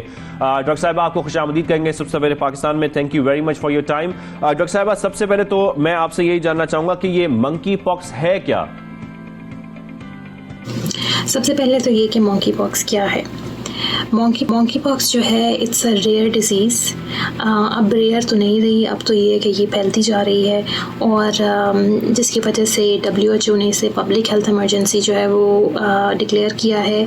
इसके अलावा न्यूयॉर्क स्टेट के गवर्नर ने इसे जो है इस मॉन्की पॉक्स वायरस को एक इमरजेंसी डिक्लेयर किया है न्यूयॉर्क स्टेट के अंदर। तो अब तो ये फैलती जा रही है। तो बेसिकली ये है क्या, इट्स बेसिकली अ वायरस, और ये मॉन्की पॉक्स वायरस है जो कि स्मॉल पॉक्स वायरस की फैमिली से बिलोंग करता है और उससे मिलता जुलता है, लेकिन इसके जो सिम्टम्स हैं वो जो स्मॉल पॉक्स है उससे माइल्डर हैं और ये लेस फेटल है। मतलब ये कि ये इतना बिल्कुल डॉक्टर महविश, मैं आपसे यही जानना चाह रहा हूँ कि इसके अलामात हैं क्या? ये जो आप सिम्टम्स का जिक्र कर रही हैं वो क्या सिम्टम्स हैं, और क्या उसके बाद अपने आप को आइसोलेट करना इम्पॉर्टेंट है? देखिए, इसके जो मेन सिम्टम्स जो अलामात हैं मंकी पॉक्स वायरस की वो ये हैं कि सबसे पहले तो ये कि आपको रैश मिलेगा। रैश जो है वो मंकी पॉक्स वायरस का ये आपकी बॉडी में कहीं पे भी हो सकता है, ऊपर सर से लेके पैर तक कहीं भी हो सकता है। तो अगर आपको कोई भी रैशेस निकलना शुरू हुए हैं तो एक चीज़ ये है कि आप ज़रूर सोचें कि क्या ये मंकी पॉक्स के रैश हैं, ये क्या हो सकता है। अपने डॉक्टर के पास फ़ौरन जाएँ दिखाने के लिए। इसके अलावा आपको जो है बुखार हो सकता है, हेडेक हो सकती है, जिस्म में दर्द हो सकती है, लिम्फ नोड्स जो हैं आपके गले के जो लिम्फ नोड्स हैं या बॉडी के लिम्फ नोड्स हैं वो स्वेल कर सकते हैं, मतलब जैसा गले में जैसा गिल्टियाँ बन गई। तो अगर वो है, आपको बुखार है, आपका जिस्म टूट रहा है और बॉडी एक्स हैं आपको, इसके अलावा रैशेस जो हैं वो अपीयर होना शुरू हो गए हैं, तो आप जो है अपने फ़ौरन डॉक्टर के पास जाएँ और उन्हें बताएं कि आपको क्या सिम्टम्स हैं, ताकि आपको अकॉर्डिंगली जो है वो ट्रीट किया जाए। और अगर आप घर पे हैं तो आप ये है कि अपने आप को आइसोलेट करें। कन्फर्म केस है मंकी पॉक्स का तो अपने आप को आइसोलेट करें। ये बातें बड़ी इंपॉर्टेंट है हमारे तमाम नाजरीन के लिए जो भी सुन रहे हैं, चाहे वो पाकिस्तान में, पाकिस्तान से बाहर इस वक्त हैं, कि इसके लिए सिम्टम्स जो भी आपको शो हों तो उसके बाद आपने अपने आप को कैसे बचाना है। लेकिन डॉक्टर साहब, यहाँ पर एक चीज़ समझना और बड़ी इंपॉर्टेंट है कि इसकी मुंतकिली एक शख्स से दूसरे शख्स में कैसे मुमकिन होती है? क्या ये डिजीज़ एयरबॉर्न है, ये वायरस एयरबॉर्न है? जो मेन मोड ऑफ ट्रांसमिशन है वो है डायरेक्ट कांटेक्ट, या मतलब ये कि आपने अगर जिस बंदे को मॉन्की पॉक्स था आपने उसके साथ आप उससे मिले हैं या आपका डायरेक्ट कांटेक्ट हुआ है उसकी बॉडी के साथ या स्कैब्स के साथ या रैशेस के साथ, या हाथ मिलाया है या गले मिले हैं, या आपने उन चीज़ों को टच किया है जो कि मॉन्की पॉक्स, जिस बंदे को मॉन्की पॉक्स था उसने जिन चीज़ों को हाथ लगाया और आपने उन चीज़ों को टच किया है, जिस तरह कपड़े हो गए, बेडिंग है, क्लोथिंग है, टॉवल्स हैं, या लेट्स से डोर नॉब्स हो गई, या जिन चीज़ों को उस बंदे ने टच किया हुआ था आपने उनको टच किया, तो ये it is one source of transmission ये हो सकता है। इसके अलावा CDC ने अपनी वेबसाइट पे जो चीज़ें लिखी हैं जिनसे ये ट्रांसमिट हो सकता है, उसमें रेस्पिरेटरी ड्रॉपलेट्स हैं कि अगर खांसी कर रहा है उसकी वजह से हो सकता है, या अपनी चीज़ों को बेसिकली जो सिक्रीशंस जो बंदा इन्फेक्टेड था वो अगर आपको हुई, आप मतलब आपको टच हुई, तो ये आपका मेन सोर्स ऑफ ट्रांसमिशन जो है वो ये होगा। इसके अलावा जो प्रेग्नेंट ख़वातीन हैं उनसे बच्चे में जो है वो आगे जा सकता है, ट्रांसफ़र हो सकता है। इस तरीके से ये मुंतकिल हो सकता है। लेकिन इससे बचाव कैसे मुमकिन है? वायरस से बचा कैसे जाए? क्या एहतियाती तदाबीर है जो हम लोग इख्तियार कर सकते हैं? कोविड के हवाले से तो हमने बहुत अवेयरनेस फैलाई, इसीलिए कि जब उसको पेंडेमिक करार दिया गया तो उसके बाद हम किस तरीके से कोविड से बच सकते हैं, या क्या ख़ास तौर पर अपनी हैसियत में एहतियात कर सकते हैं? इस वायरस से बचाव कैसे मुमकिन है एक आम शख्स के लिए? कि इसमें ये कि आप अपने आप को आप प्रिवेंट कैसे कर सकते हैं या प्रोटेक्ट कैसे कर सकते हैं इस वायरस के अगेंस्ट। तो उसमें ये सिंपल चीज़ें हैं कि आप सबसे पहले तो जिस बंदे को या जिस पेशेंट को मॉन्की पॉक्स वायरस है और आपको पता है कि इसको है या इसको हो सकता है कि उसकी बॉडी पे रैशेस हैं या he is not feeling good he और शी, तो आप उसमें ये करें कि avoid, first thing is to avoid contact with that person, कि आप उसके साथ जो है वो मिलना जुलना ना करें। और इसमें जो मेन चीज़ है, जो मंकी पॉक्स जिस पर आदमी को कन्फर्म्ड मंकी पॉक्स वायरस है या उससे मिलते जुलते सिम्टम्स हैं, वो अपने आप को आइसोलेट करें। अब आइसोलेशन का कॉन्सेप्ट जो है वो बहुत ही सिंपल हो चुका है बिकॉज ऑफ कोविड पेंडेमिक। तो इसमें सिंपल चीज़ जो है, इसका जो सिंपल सोल्यूशन है और हल है वो ये है कि आप जिस बंदे को मंकी पॉक्स है या मिलते जुलते सिम्टम्स हैं उनको आइसोलेट किया जाए। और अपने आप को प्रोटेक्ट करने का तरीका इसमें मेनली ये है कि आप अवॉइड करें एक्सपोजर और अवॉइड करें कांटेक्ट उस बंदे के साथ या उस पेशेंट के साथ जिसको वायरस है। जिन चीज़ों को उसने टच किया है अवॉइड करें कि आप क्लोथिंग जो है वो शेयर ना करें, टॉवल्स ना शेयर करें, जो यूटेंसिल्स हैं खाने पीने के बर्तन हैं उनको जो है वो सेपरेट कर दिया जाए जब तक ये बंदा रिकवर ना कर जाए वायरस से।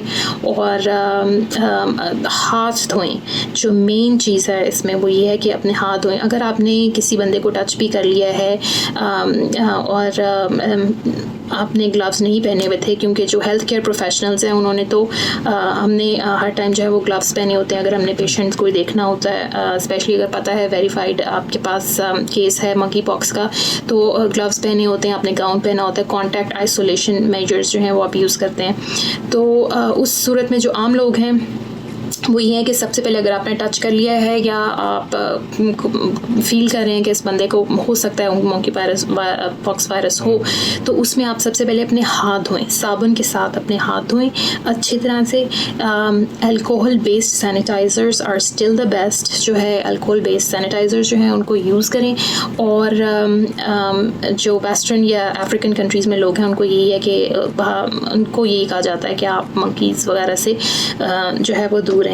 लेकिन जो बेस्ट चीज़ है वो अपने हाथ धोएं और अल्कोहल बेस्ड सैनिटाइज़र्स यूज़ करें और जो है अवॉइड करें contact with any person who is affected with pox virus. So ये आपकी जो है वो मेन चीज़ें हैं। बिल्कुल यही तरीका है अपनी हाइजीन का किस तरीके से ख्याल रखा जाए, अपने आप को प्रोटेक्शन के लिए आप लोगों को किस तरीके से हाथ भी धोने हैं, किसी से हाथ मिलाते हुए थोड़ा सा एहतियात करने हैं, जैसे कि हम एहतियात कोविड में कर रहे थे। हमें एक बार फिर खास तौर पर जब से इस को बताया जा रहा है इस हवाले से मंकी पॉक्स के हवाले से, तो हमें क्या एहतियात करनी है।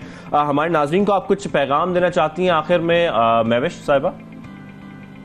देखिए, इस टाइम जितने भी व्यूअर्स मुझे देख रहे हैं, मैं सबको यही मैसेज दूंगी कि अगर आपको फील हो रहा है कि मुझे मंकी पॉक्स है या मंकी पॉक्स हो सकता है, तो आप अपने डॉक्टर से रुजू करें।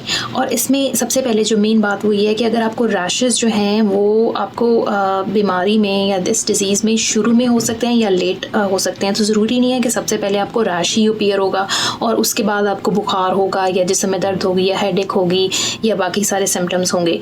तो ये डिपेंड करता है कि आपको रैश पहले अपीयर होता है या रैश जो है वो बाद में अपीयर होता है और कितने रैशेस होते हैं, तो ये इट डिपेंड्स। और अगर आपको फील हो रहा है कि आपको मंकी पॉक्स हो सकता है या मंकी पॉक्स है, कंफर्म हो गया है, तो आप प्लीज़ अपने आप को आइसोलेट करें। इसका जो मेन हल है वो ये है कि आप अपने आप को आइसोलेट करें और just wait for the course of the disease, कि आपका ये जो डिज़ीज़ का जो कोर्स है वो पूरा हो और उसके बाद जो है वो आप बाहर निकलें या लोगों से मिलें। लेकिन मेन जो जितने भी व्यूअर्स मुझे देख रहे हैं उनसे रिक्वेस्ट यही है कि आप अगर आपको सिम्टम्स हैं या अगर आपको है कि आपको अलामत हैं, तो अपने डॉक्टर से रुजू करें। ठीक है, डॉक्टर से रुजू करें। डॉक्टर महविश मार्टिन जो अमेरिका में मौजूद पाकिस्तानी मेडिकल रिसर्चर हैं, वो हमें मंकी पॉक्स के हवाले से बता रही थी। डॉक्टर साहिबा, थैंक यू वेरी मच। आपने हमें अवेयरनेस भी दी है, आपने हमें ये भी बताया है कि सिम्टम्स अगर शो होते हैं तो आपको क्या करना है, क्योंकि हमने जो 2 साल गुजारे हैं, ख़ास तौर पर पाकिस्तान में क्या पूरी दुनिया में जो 2 साल गुजरे हैं, 2 से 2.5 साल कोविड की वजह से, वो बड़े ख़तरनाक थे, वो बड़े दर्दनाक थे और उसमें डेथ टोल तो बढ़ता जा रहा था। लेकिन दूसरी जानब हम ये भी देख रहे थे कि हमारी जो एक लाइफ हो गई थी उसमें बहुत बड़ा चेंज आया था इस पेंडेमिक की वजह से, और 2 साल हम लोगों ने आइसोलेशन में गुजारे, दफातर जाना हमारा कम हो गया था, वर्क फ्रॉम होम डेवलप हो गया। ये सब चीज़ें हमने देखी हैं इन 2 से 2.5 सालों में। अब बड़े सख्त फैसले करने पड़े, इवन बहुत सारे ममालिक की इकॉनमीज तबाह हो गई, जहाँ पर टूरिज़म की वजह से इकॉनमी चलती थी, जो दीगर इकॉनमीज चल रही थी उनको भी काफ़ी इफेक्ट इसलिए हुआ क्योंकि जब कोविड में एक आमदोरफ्त ख़त्म हो गई, काम ख़त्म हो गया, इन्वेस्टमेंट्स ख़त्म हो गई, बिजनेस ख़त्म हो गया। तो ये सब चीज़ों का इफेक्ट हम पूरे ममालिक में देखा था, पूरी दुनिया के ममालिक पर आया था, पाकिस्तान पर भी आया था। तो हमने कोशिश की थी कि हम जितनी अवेयरनेस फैला सकते हैं अपने प्रोग्राम के ज़रिए वो फैलाएं, ताकि आप लोग एहतियात करें, कोशिश करें कि लोगों से जो कांटेक्ट करें उसमें कितनी एहतियात की जा सकती है। और अल्हम्दुलिल्लाह हम लोग उस मुश्किल वक्त से निकले भी, हमने सर्वाइव भी किया। सर्वाइव करने के बाद बहुत सारी जानें इसमें चली गई और हमने देखा कि हमारे डॉक्टर्स ने, पैरामेडिक स्टाफ ने, हमारे फ्रंट लाइन वर्कर्स ने बड़ी मेहनत की ख़ास तौर पर, और उनकी भी बहुत सारी जानें चली गई इस कोविड की वजह से। तो मेरे ख्याल में जब भी ऐसे कोई पेंडेमिक आता है तो हम शुरू में बड़े नॉन सीरियस होते हैं। हमें नॉन सीरियस नहीं होना चाहिए। जो भी पेंडेमिक आए या जो भी इस किस्म की आलमी इदारों की जानिब से इसके बारे में कोई एमरजेंसी नाफिज की जाए, सेहत एमरजेंसी, तो फिर हमें सोचना चाहिए कि ये डिजीज़ या ये वायरस ऐसा है कि जिससे बचने के लिए हमें एहतियात करनी चाहिए। तो कोविड के बाद वैसे तो हम सबकी प्रैक्टिस हो चुकी है कि हमें किस तरीके से अपनी हाइजीन का ख्याल रखना है, कैसे एक दूसरे से मुलाकात करनी है। लेकिन मेरे ख्याल में जब तक ये मंकी पॉक्स का मामला चल रहा है, थोड़ी सी एहतियात हमें बढ़ाने की ज़रूरत है एक बार फिर, और ये सोचने की ज़रूरत है कि आस पास अपनी हाइजीन का ख्याल कैसे रखा जाए। बारिशों में खासतौर पर हम देख रहे हैं कि ये मक्खियाँ और ये गंद और ये कूड़ा हमारे घरों के बाहर बहुत फैलता जा रहा है। हमें इसकी भी एहतियात करने की जरूरत है। जितनी हम सफाई रखेंगे अपने आसपास, अपने घरों के बाहर, अपने गली मोहल्लों में, उतना हमारे अपने लिए बेहतर है। ना सिर्फ अपने घर को साफ रखें बल्कि अपने बाहर के जितना भी इलाका है, अगर आप फ्लैट्स में रहते हैं, अपार्टमेंट्स में रहते हैं, तो अपनी बिल्डिंग को साफ रखें। अगर आप बाहर सड़क पर निकल रहे हैं तो अपनी सड़क को साफ रखें, क्योंकि जो इंतजामिया की जिम्मेदारी है वो तो एक तरफ है, लेकिन हमारी जिम्मेदारी है कि हम अपने आसपास जितनी सफाई रख सकते हैं वो रखें। यहाँ पर छोटी सी ब्रेक लेंगे, ब्रेक का वापस आएंगे।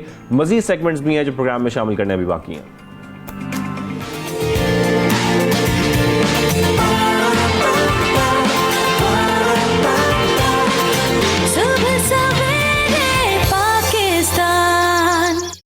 अभी हम जो है वो किससे मुलाकात करवा रहे हैं? हम एक ऐसी शख्सियत से मुलाकात करा रहे हैं जो कि पहले भी हमारे शो में आई हैं, उनसे बहुत सारी बातें हुई थी, गेम्स के हवाले से भी और ईद सेलिब्रेशन के हवाले से भी। लेकिन आज हम एक टॉपिक है, एक मौजू है जिस पर बात करना चाह रहे हैं, क्योंकि हम सब इससे वाकिफ़ हैं कि बर्मिंघम में जारी इस कॉमनवेल्थ गेम्स जो है, वहाँ पर पाकिस्तानियों के कुछ नसीब में एक भी मेडल हमें नज़र आता नहीं दिखाई दे रहा, और हम ये उम्मीद कर रहे हैं कि कोई मेडल हम जीत जाएं। लेकिन क्या वजह है कि हम मेडल जीतना माया हमारे लिए इतना मुश्किल क्यों हो जाता है? हालांकि मेहनत ही बहुत करते हैं हमारे तमाम एथलीट्स, और बहुत मेहनत करने के बाद जाते हैं, लेकिन थोड़े से गैप से रह जाते हैं। अब हमारे रेसलर्स, अभी हमारे दूसरे भी हमारे स्पोर्ट्स में हमारे पाकिस्तानी प्लेयर्स जो हैं बहुत अच्छे जो परफॉर्म करके भी आए, नाम मनवा के भी आए। और कल की ही बात है, मैं देख भी रही थी कि जो एक वेट लिफ्टर है उन्होंने भी पाकिस्तान को जो है वो नाम रोशन किया, अपने जो है वो जीत अपने नाम लिखवा ली। लेकिन कहीं ना कहीं कुछ जब इस लेवल की और गेम्स होते हैं तो आई थिंक हमारी एक्सपेक्टेशंस भी थोड़ी ज़्यादा होती हैं और प्रेशर बिल्ड होना शुरू हो जाता है। हाँ, शायद प्रेशर बिल्ड हो जाता है। जैसे कि हमने जैवलिन थ्रो में भी, नदीम हमारे बड़े अच्छे जैवलिन थ्रोयर रहे हैं, लेकिन उनका भी यही हुआ था कि बड़े थोड़े से वो फासले से रह गए थे। और खैर वेट लिफ्टिंग के मुकाबलों में भी पाकिस्तानी वेट लिफ्टर हैदर अली नाकाम हो गए हैं। इंग्लैंड ने जो है वो गोल्ड का, जबकि ऑस्ट्रेलिया ने चांदी और कनाडा ने कांसी का तमगा जीता है। तो हैदर अली 5वें नंबर पर आए हैं। लेकिन खैर हमारी आपने बिल्कुल भी जो है ना वो डिसहार्टन नहीं होना। उम्मीद है आगे इंशाल्लाह आप और मेहनत करेंगे, जरूर मेडल जीत कर आएंगे। लेकिन क्या वजह है, आज हमने इसी पर बात करनी कि पाकिस्तानी एथलीट्स मेडल से दूर रह जाते हैं, ये क्यों रह जाते हैं? इसी वजूहात पर बात करने मौजूद है स्टूडियो में पाकिस्तानी वेट लिफ्टर रबिया शहजाद। अस्सलाम वालेकुम, कैसी हैं आप? ठीक ठाक है? ठीक हो? अच्छा रबिया, सबसे पहले तो ये बताएं, ये वजह क्या है जो हमने आज ये बात कर रहे हैं ना कि मेडल्स नहीं जीत पाते, बहुत छोटा छोटा फासला रह जाता है कंपटीशंस में, बिल्कुल थोड़े से नंबर से रह जाते हैं, थोड़े से पॉइंट से रह जाते हैं? तो खास वजह है इसकी? इसकी बहुत बड़ी वजह है पूरा हमारा इंफ्रास्ट्रक्चर जो है स्पोर्ट्स का, वो हमारे पास वो लेवल है ही नहीं जो बाहर इंटरनेशनल एथलीट्स के पास अवेलेबल है। हमारे यहाँ पे कोचेस जो क्वालिफाइड नहीं है, उनके पास वो ट्रेनिंग टेक्निक्स नहीं है। दूसरी, हमारे पास वो इक्विपमेंट नहीं है जिससे हम ट्रेन कर सकें। और उसके अलावा हमारी जो फेडरेशंस हैं उनका भी इतना ज़्यादा रोल नहीं होता। मतलब जैसे इंटरनेशनल ट्रेनिंग पे एथलीट्स को भेजना, जैसे निराज चोपड़ा को इंडिया ने 100 मिलियन पाकिस्तानी रुपीज़ लगवा के उनको ट्रेनिंग करवाई और फिर उन्होंने ओलंपिक का मेडल लिया। तो इतनी आपको इंटरनेशनल ट्रेनिंग एथलीट्स के लिए बहुत ज़रूरी होती है। तो ये ब्लेसिंग है कि अगर हम उनके इतने करीब पहुंच जाते हैं बगैर किसी हमारे इतनी अच्छी सहूलियात मुयस्सर होने के बगैर ही, ये तो बहुत बड़ी बात है हमारे एथलीट्स के लिए। 5th पोजीशन आना इट्स नॉट बैड। जब आप विदाउट एनीथिंग, जैसे आप तलहा तालिब को देखें, he trains in a school, मतलब not in a gym, available ही नहीं है। यहाँ कराची में it's the biggest city of Pakistan, यहाँ पे एक भी वेट लिफ्टिंग अरीना नहीं है। Can you just imagine? एक भी नहीं है। तो ये तो फिर भी पंजाब के अंदर sports is at a good level कि they are doing it provincial, divisional and tehsil level पे, लेकिन सिंध में तो हम प्रोवेंशनल लेवल पे भी नहीं क्या वजह है sports को कि कर सिंध रहे में क्यों नहीं होता, जबकि इतना टैलेंट है हमारे सिंध में भी? टैलेंट बहुत है, लेकिन जो हमारी गवर्नमेंट है, जो प्रोविंशियल गवर्नमेंट है, उनकी यहाँ तरफ से सपोर्ट नहीं है और इन्वॉल्वमेंट नहीं है, सॉर्ट ऑफ करप्शन है। जो भी फंड स्पोर्ट्स को दिए जाते हैं वो वहाँ लगाए नहीं जाते। हमारे स्कूलों में स्पोर्ट्स नहीं है, इनकरेज नहीं किया जा रहा, फैसिलिटीज़ नहीं है, एकेडमीज नहीं है। अगर आप इंडिया में देखें वहाँ पे एकेडमी कल्चर बहुत अच्छा है। बैडमिंटन की उनकी पूरी लीग होती है, उधर बहुत ज़्यादा एकेडमीज हैं जिस भी स्पोर्ट्स का आप देखना। So I think we need academies. हमें ग्रास रूट लेवल पे बहुत छोटी एज से बच्चों को स्पोर्ट्स में डालना होगा, उनको ट्रेन करना होगा। ये बड़ा इंपॉर्टेंट है कि बच्चे जब बचपन से स्कूल से ही प्रैक्टिस करेंगे तो वो आगे आएंगे। लेकिन खासतौर पर अगर अभी हम देखें जो कॉमनवेल्थ गेम्स वक्त जारी हैं, वहाँ पे पॉइंट्स टेबल पर 5 ही नंबर पर आए हैं हैदर अली। आपके नज़दीक कोई गलती हुई उनसे, या जैसे कि हमने ओवरऑल डिस्कशन किया यही वजूहात हैं? यही वजूहात हैं। इवन उनकी परफॉर्मेंस बुरी नहीं है, इट इज़ वेरी गुड। लेकिन हाँ, अगर उनको इंटरनेशनल ट्रेनिंग या फिर क्वालिफाइड कोचेस पाकिस्तान में प्रोवाइड किए जाए, अच्छा इंफ्रास्ट्रक्चर प्रोवाइड किए, अच्छी डाइट प्रोवाइड की जाए, तो आई डोंट थिंक कि गोल्ड भी मुश्किल है पाकिस्तान के लिए जीतना। मेरा ख्याल है कि चाहे जो हमारे एथलीट्स हैं वो खाना पीना भी नहीं, वो कुछ भी नहीं मांगते, वो सिर्फ एक आई थिंक एक इमोशनल या एक मॉरल सपोर्ट ही मांगते हैं। वो भी एक मिल जाए कि नहीं यार we are right behind you. वरना अगर शोज़ या इस तरह की टीम्स ना कवर करें तो वो कहें फिर हम किसके लिए कर रहे हैं, किसके लिए लड़ रहे हैं और किसके लिए जा रहे हैं इतनी मेहनत करके। तो सबसे ड्राइव क्या होती है उस एथलीट की जो इतनी कोशिशें कर रहा होता है लेकिन उसको उस लेवल पे सपोर्ट नहीं मिल रहा होता, लेकिन उसकी फिर भी ड्राइव खत्म नहीं होती? What do you think? I think Pakistan का flag, so that's the main motive. लेकिन जो एक होता है कि उनको फैमिली सपोर्ट भी वहाँ से होती है, उनकी इनकम भी होती है, सो या दैट इज अनदर थिंग। लेकिन ना वैसे भी अगर हम किसी की बात भी करेंगे और वैसे ही हमारे इतनी महंगाई है, उसमें हमारे मोस्टली एथलीट्स ऐसे भी हैं जिनको ये भी परेशानी का सामना है महंगाई की वजह से कि उनको अपने ज़्यादा इक्विपमेंट चाहिए, उनको अपने ऊपर खर्चा करना है, अपनी फिटनेस के ऊपर। फिटनेस भी माया आजकल कोई बड़ी सस्ती चीज़ नहीं है। फिटनेस कैरी करना, उसको कंटिन्यू करना, ये भी बड़े महंगे काम होते जा रहे हैं। लाइफस्टाइल इन्वेस्टमेंट है आपकी, बिल्कुल ऐसा ही है। अच्छा, साथ में हम ये भी देख रहे हैं कि जिस तरीके से ओलंपिक्स हो, कॉमनवेल्थ गेम्स हो, पहले से शेड्यूल हो जाता है कि दीगर ममालिक की तरह हमारी तैयारी लेकिन वैसी नज़र नहीं आती जैसी बाकी ममालिक की आती है। क्या फिर घूम फिर के बाद वहीं आती है कि क्योंकि हमारे प्रॉपर इक्विपमेंट नहीं है, प्रॉपर सहूलियात मैसर नहीं है, इसी वजह से हमारी तैयारी वैसी नहीं होती? इन्वेस्टमेंट नहीं है, हमारे पास फंड्स अवेलेबल नहीं है। जैसे मैं आपको बैडमिंटन की एग्जांपल देती हूँ, उसका कॉमनवेल्थ गेम्स के लिए कैंप लगा लाहौर में सिर्फ 15 डेज़ के लिए। अब आप देखें 15 डेज़ में आप कॉमनवेल्थ गेम्स में मेडल लेकर आ सकते हैं? नहीं लेकर आ सकते। आपको सालों की मेहनत चाहिए, सालों की कैंप्स चाहिए, या फिर अब जैसे सिर्फ आई थिंक अरशद नदीम ने इंटरनेशनल ट्रेनिंग हासिल की है अभी कॉमनवेल्थ गेम्स से पहले, बाकी और किसी ने की?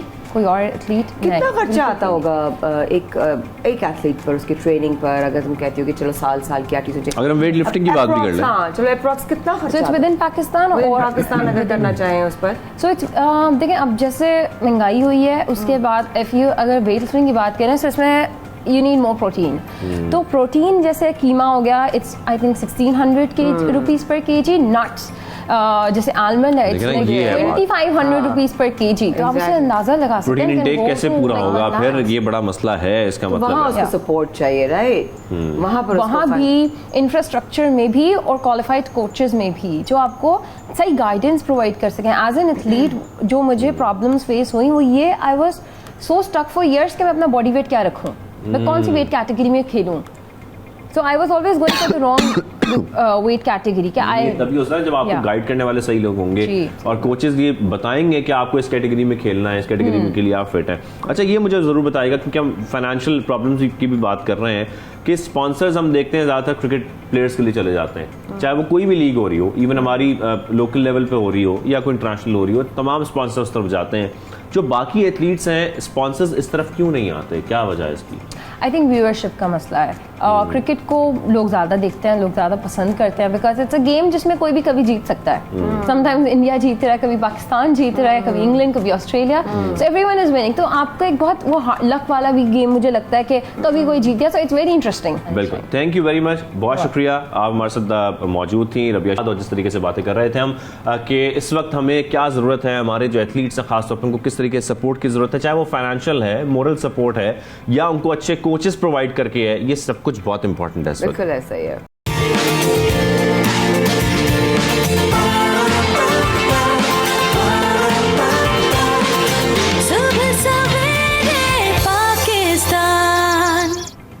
भाई पेशावर में पिछले कुछ दिनों में, अगर एक हफ्ते के दौरान की बात करें, हम आगे बढ़े नए सेगमेंट के साथ, लेकिन पेशावर में जो पिछले एक हफ्ते में आटे की जो प्राइसेस में इजाफा तकरीबन 150 रुपये तक का हुआ है। शाहज़ेब, कैन यू इमेजिन कि 150 रुपये का इजाफा एक हफ्ते के अंदर कितना बड़ा मतलब इजाफा है? It's like 360।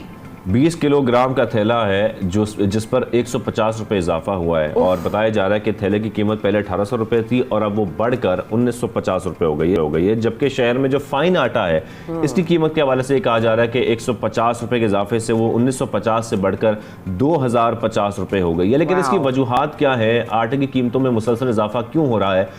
इससे पहले हमने बहुत सारे बयानात भी देखे थे वज़ीर आज़म पाकिस्तान शहबाज शरीफ साहब की जानिब से भी, तो इस पर बात करनी है। हमें ज्वाइन किया है chairman all Pakistan flour mills association Khyber पख्त साबिर बंगश साहब ने।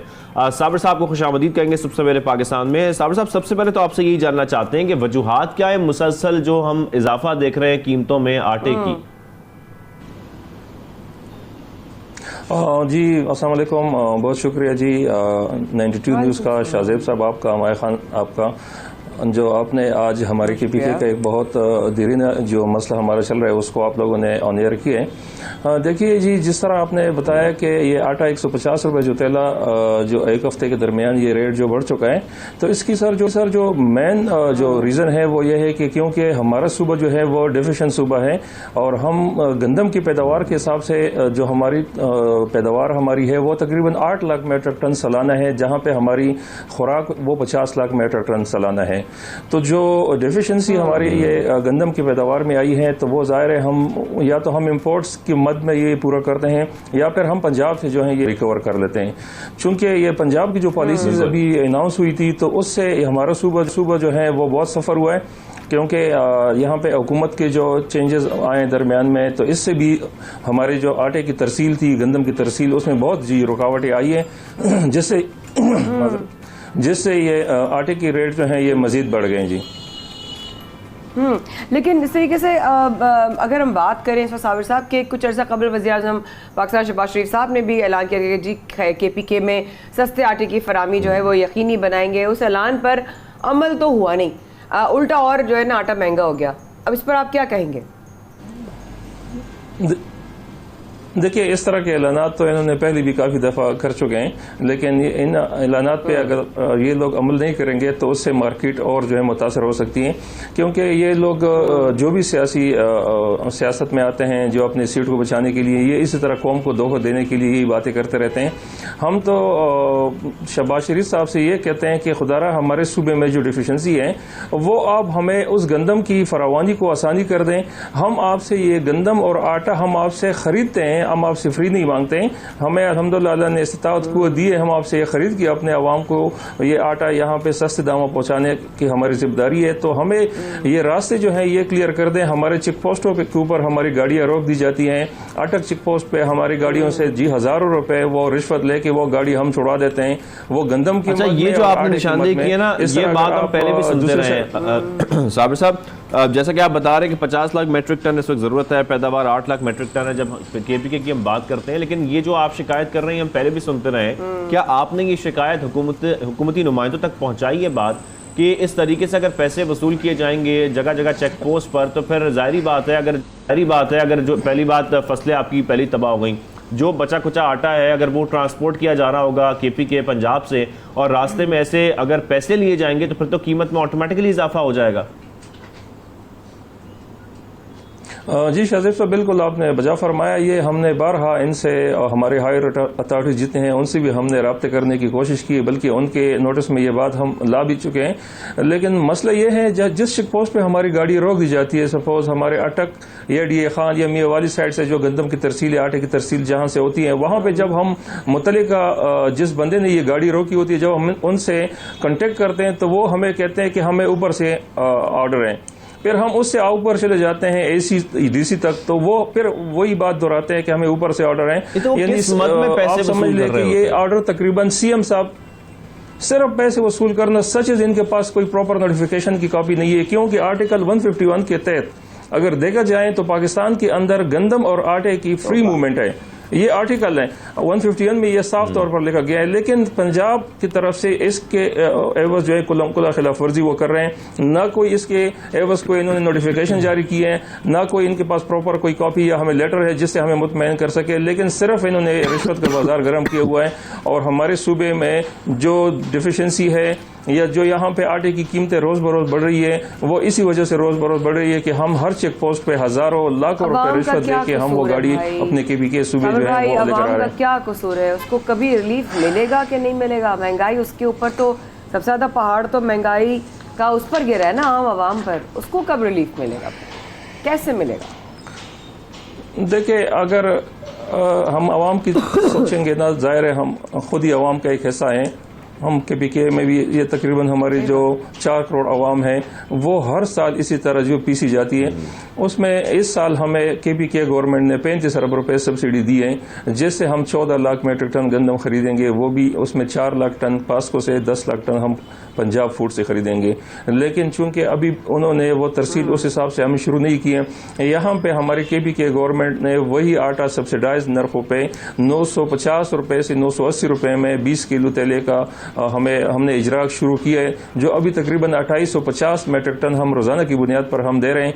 लेकिन 2850 मेट्रिक टन जो खुराक की निस्बत अगर हम देखें तो ये हमारे 10% हमें केपीके गवर्नमेंट दे रही है, क्योंकि केपीके गवर्नमेंट के पास अपनी जो गंदम है वो है नहीं। तो जाहिर है हम पंजाब से ही लेंगे, तो पंजाब जो हमें गंदम दे रहे हैं उसमें भी हर्डल्स और मुश्किलात पैदा कर रहे हैं। तो हम आपके चैनल की वसातत से शहबाज शरीफ साहब या हर अथॉरिटी जो भी है, हम उनको ये कहते हैं कि खुदारा के भी आपका ये एक हिस्सा है, ये पाकिस्तान का एक हिस्सा है, ये कोई बॉर्डर क्रॉस कोई मुल्क नहीं है। यहाँ पे हमारे गंदम और आटे के ऊपर जो पाबंदी आप लगाते हैं उसको आप स्मगलिंग का नाम देते हैं, तो क्या ये एक पाकिस्तान नहीं है, एक ही हिस्सा नहीं है पाकिस्तान का? क्या ये केपीके की आवाम इस पाकिस्तान का हिस्सा नहीं है? तो हम ये चाहते हैं कि हमारे गरीब आवाम ऑलरेडी देखें, पहले भी हमारा सूबा जो है वो यहाँ पे बेरोजगारी यहाँ पे बहुत ज्यादा है उसकी शरह, वहाँ इससे पहले यहाँ पे दहशतगर्दी बहुत हुई है, यहाँ पे काफी सारे सैलाब से हमारा सूबा मुतासिर हुआ है।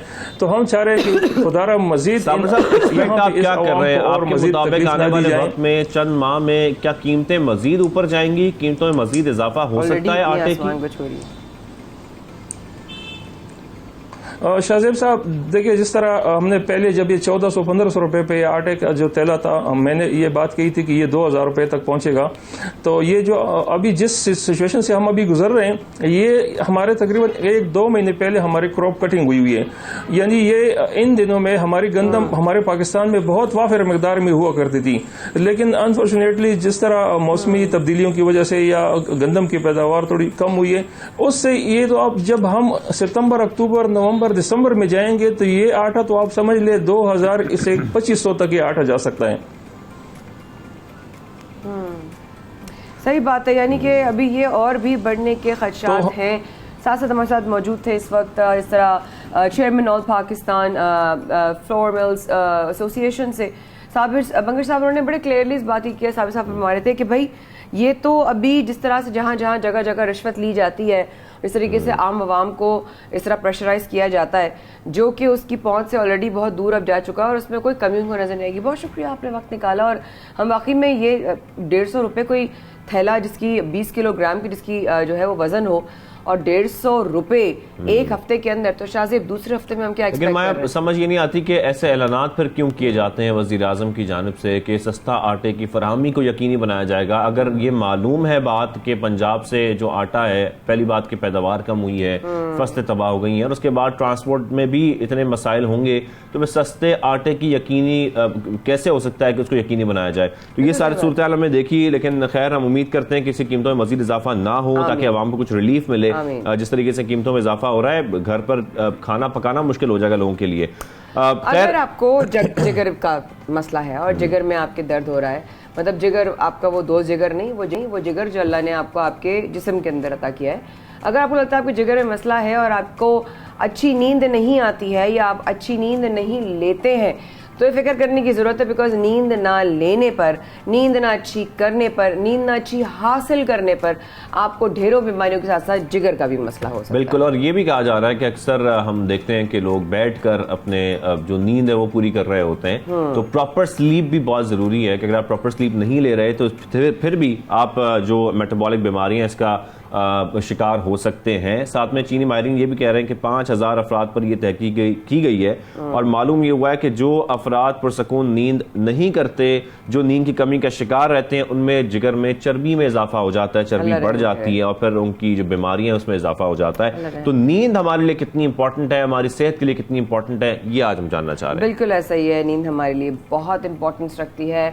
किस तरह आपकी बॉडी में वो क्या क्या असरात डालती है, इस पर जानने के लिए हमारे साथ मौजूद हैं public health expert and physician doctor Tahira Shahid साहिबा। अस्सलाम वालेकुम डॉक्टर साहब, बहुत शुक्रिया आपने प्रोग्राम में आने के लिए वक्त निकाला, लेकिन मुद्दे पे फ़ौरन आ जाते हैं वक्त का ज़या किए बगैर। I hope all is well at your and और आप अच्छी नींद लेती हो। डॉक्टर साहब, कितने घंटे की नींद इंतहाई ज़रूरी है अकॉर्डिंग टू अ स्पेशलिस्ट? जी देखिए, ये डिपेंड करता है एज के ऊपर। जो छोटे बच्चे हैं उनके लिए तो 12 घंटे बहुत जरूरी है, जैसे थोड़ा सा और बड़े होते हैं तो 10 घंटे, लेकिन एक अडल्ट के लिए एटलीस्ट 7 to 8 आवर्स, मतलब 7 से 8 घंटे नींद जो है वो बेहद जरूरी है। 7 से कम तो आपको बिल्कुल भी नहीं करने चाहिए। और दूसरा, इसकी टाइमिंग बड़ी इंपॉर्टेंट है। नींद जो है वो रात की होनी चाहिए, ये नहीं कि आप दिन भर सो रहे हैं या सुबह देर तक सो रहे हैं। और रात को आपका लास्ट कट आउट टाइम 11 बजे होना चाहिए। 11 बजे से लेट मत करें आप नींद को, और उसके बाद आप 7 या 8 घंटे सोते हैं तो वो परफेक्ट है। और वो इंटरप्टेड नहीं होनी चाहिए। ये नहीं है कि आप रात को उठ रहे हैं, बीच में जितनी दफा भी उठ रहे हैं फोन चेक कर रहे हैं, ऐसा नहीं होना चाहिए। आप एक स्ट्रेच में सोएंगे तो वो उतना ही आपके लिए अच्छा है। तो रात की नींद जो है उसके ऊपर मैं बार बार इसलिए स्ट्रेस कर रही हूँ क्योंकि अब ये बहुत आदत हो गई है कि पूरी पूरी रात जागना, पूरा पूरा दिन सोना। ये बहुत गलत है। ये हमारी बॉडी के सर्काडियन रिदम से नहीं मैच करता, क्योंकि हमारी बॉडी ने रात को रिकूपरेट होना होता है। जितनी भी हमारी बॉडी में थकन होती है, लैक्टिक एसिड जिसे कहते हैं, मसल के अंदर, पट्टों के अंदर, उसने कन्वर्ट होना होता है into energy and pyruvic acid. और वो जो आप चर्बी की बात कर रहे थे ना, वो भी इसलिए है क्योंकि मेटाबॉलिज्म का मतलब होता है कि जो कुछ हम खाते हैं उसने तवानाई के अंदर कन्वर्ट होना है, बनना है, हमें तवानाई देनी है, और उसने जमा नहीं होना। लेकिन जब आप सही एक तो सोएंगे नहीं और सही टाइम पे नहीं सोएंगे तो वो सारा का सारा आपके जिगर के अंदर या पूरी तरह आपकी बॉडी के अंदर। लेकिन डॉक्टर साहब, अक्सर लोग ये भी कहते हैं कि दोपहर को सोना बड़ा मुफीद है। आपके ख्याल में दोपहर को सोना कैसा है? सोना चाहिए? लोग चंद घंटे सो जाते हैं, 2-3 घंटे अगर कोई गुजार लेता है सोकर, तो आपके ख्याल में ठीक है, गलत है या नहीं सही? जी देखिए, दोपहर में जो लोग सो सके, अब तो काम करने वाले सो नहीं सकते, लेकिन जो सो सके वो जो है सिर्फ और सिर्फ आधे घंटे का पावर नैप ले। आधे घंटे का कलूला या पावर नैप जो असर के बाद है वो बुरा नहीं है, वो अच्छा है। जी, कैलूला जो होता है, जैसे सिएस्टा भी कहते हैं इंग्लिश में, वो सिर्फ हाफ एन आवर का होता है। पावर नैप होता है टू एनर्जाइज योरसेल्फ। उससे ज्यादा सोना सही नहीं है, इसलिए क्योंकि एक तो आप रात को सही नहीं सो पाएंगे, और रात की नींद जैसे कि मैं पहले स्ट्रेस कर रही थी वो बहुत अच्छा है। दिन में अगर आप ब्रेक ले रहे हैं, और वो भी तब अच्छा है जब आप अपने दिन का आगाज सुबह में करते हैं। तो अगर आप फजर में उठते हैं, जैसे 5 o'clock आपने अपने दिन का आगाज कर दिया, अगर आप 12 बजे उठते हैं, दोपहर के 1:30 बजे सो रहे तो कोई फायदा नहीं। ऐसी भी क्या मुसीबत पड़ी। एग्जैक्टली। डॉक्टर साहब, ये बताएं, अक्सर लोग सोते हैं 6 से 8 घंटे ना, लेकिन उनको सुकून नहीं आता। वो कहते हैं कि हम लोग फ्रेश नहीं हुए। वो सो तो जाते हैं, लेकिन वो जब उठते हैं तो उनको लगता है कि वो बहुत स्ट्रेसफुल नींद में थे या बड़ी रेस्टलेस नींद उनकी थी, और वो फ्रेश नहीं आते। रीजन भी उसका एक तो ये रीजन है कि बहुत ज्यादा अगर आप चाय पीते हैं दिन के अंदर, कोला पीते हैं, कैफीन या फिर निकोटीन, स्मोकिंग वगैरह करते हैं, तो आपका दिमाग जो है वो बहुत ज्यादा एक्टिव रहता है, आप सही तरह से सो नहीं पाते।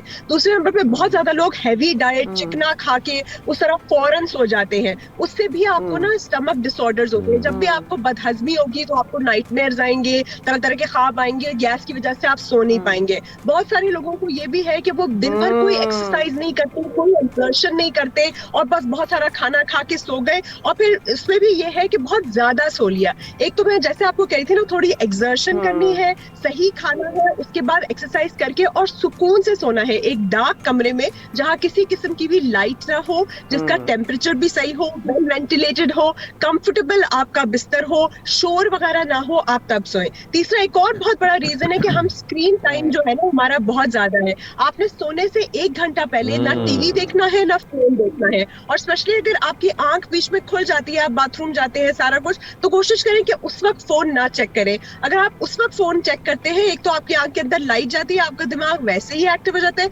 दूसरा आपने जो कुछ भी देखा होता है फोन पे कि भाई ये फलाना ऑनलाइन है, क्यों है, फिर आपका जहन जो है ना उस तरह से चलना शुरू हो जाता है और फिर आप अनरेस्ट में रहते हैं, आप सो नहीं पाते। हमारे रात में क्या हमारे ख्वाबों में आपने कैमरे लगाए हैं आपको सब पता होता है हम क्या कर रहे हैं। हमारी आंख खुली, हमने फोन उठाया, हम सोते सोते बेटर कॉल सॉल्व देख रहे हैं। सब पता है रात को जो है ना फोन कब चेक कर रहे होते हैं। नॉट गुड, ये बात मुझे पसंद नहीं आई। आपको सब पता चल रहे हैं, हमारे स्क्रीन टाइम भी पता है आपको, बीच में हमारी आंख खुली, फोन, मुझे ऐसा लग रहा है पिछली रात की बात आपने शायद आपको कैमरा चेक नहीं करते, हम तो आधा घंटा इस्तेमाल भी कर लेते हैं फिर दोबारा सो जाते हैं। खैर ये बिल्कुल गलत है, ऐसा नहीं करना चाहिए। डॉक्टर साहब एक बात मैं और पूछना चाह रहा हूँ कि जैसे कि हम नॉर्मली, मैं कल पढ़ भी रहा था किसी जगह पर कि ये जो पावर नैप्स हैं, और अगर अक्सर आप पावर नैप्स लेते हैं तो ये सेहत के लिए बड़ी नुकसानदेह, ये नहीं करनी चाहिए, ऐसा ही है?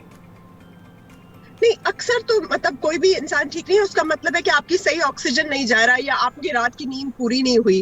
पावर नैप सही टाइम पे ले लेना कोई गलत नहीं है। आप अगर दिन में एक दफा पावर नैप ले लेते हैं, वो भी जैसे दोपहर के खाने के बाद आपने थोड़ी देर बाद थोड़ी सी आधे घंटे की अगर पावर नैप एनर्जाइज होने के लिए ले लिए, तो उसमें कोई मुजायका नहीं है। बल्कि अगर आप लॉन्ग रास्ते पे जा रहे हैं, मोटरवे पे, और बीच में आपको बहुत नींद आ रही है, तो आप एक रेस्ट एरिया में रुक के अगर आधे घंटे पावर नैप ले लें तो good for you and it is important for you. बस ये देख लेना चाहिए कि आपने अपने आप को टाइम और मैनेज कैसे किया है। उसी टाइम पे रोज सोए, उसी टाइम पे उठे। नींद सही तरह से अगर नहीं आती, अच्छा सा एक वार्म शावर ले लें, आप गर्म दूध ले लें, उसके अंदर थोड़ा सा जाफरान मिला लें, वो पी लें। फिर थोड़ा सा सोने से पहले मेडिटेशन कर लें, डीप ब्रीदिंग एक्सरसाइज कर लें, जिक्र कर लें, म्यूजिक सुन लें हल्का सा। कोई भी चीज जो आपको काम डाउन करती है ना, आपने एक कामिंग एक्टिविटी करनी है।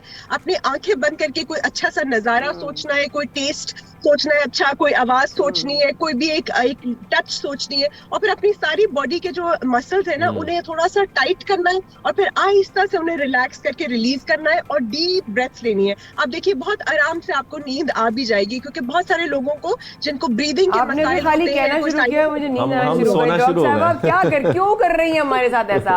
आप अच्छा नहीं करती, आप बोली जा रही हो, मुझे नींद आना शुरू हो गई यूं करके ना, मैं वहीं बैठे बैठे ना सो जाऊं। मैं ये तो हिप्नोटाइज वाला मुझे मामला लग रहा है। आप हिप्नोटाइज कर रही हैं आप अपने दोनों एंकर्स को, हैं?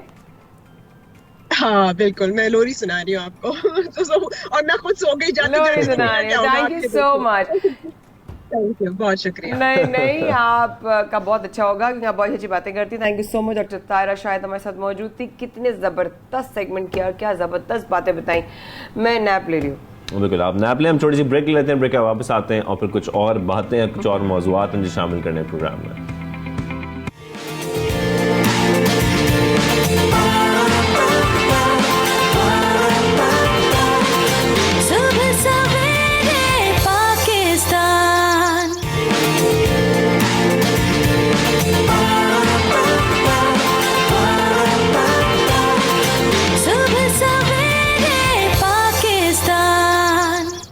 वेलकम बैक, आप देख रहे हैं सबसे बड़े पाकिस्तान, माया खान और शाहज़ेब अहमद के साथ। ब्रेक से पहले हमने आपको कहा था कि बहुत सारे मौज़ूआत अभी शामिल करने हैं, बहुत सारी बातें करनी है। प्रोग्राम के आगाज़ में बात कर रहे थे महंगाई की। महंगाई मुसलसल मुल्क में बढ़ती जा रही है और उसको रोकने के लिए सब लोग कोशिश भी कर रहे हैं, लेकिन वो इंफरादी तौर पर कर रहे हैं क्योंकि हुकूमत कुछ नहीं कर पा रही। मईशत हमारी वहीं की वहीं खड़ी है, बल्कि मजीद गिरावट का शिकार है।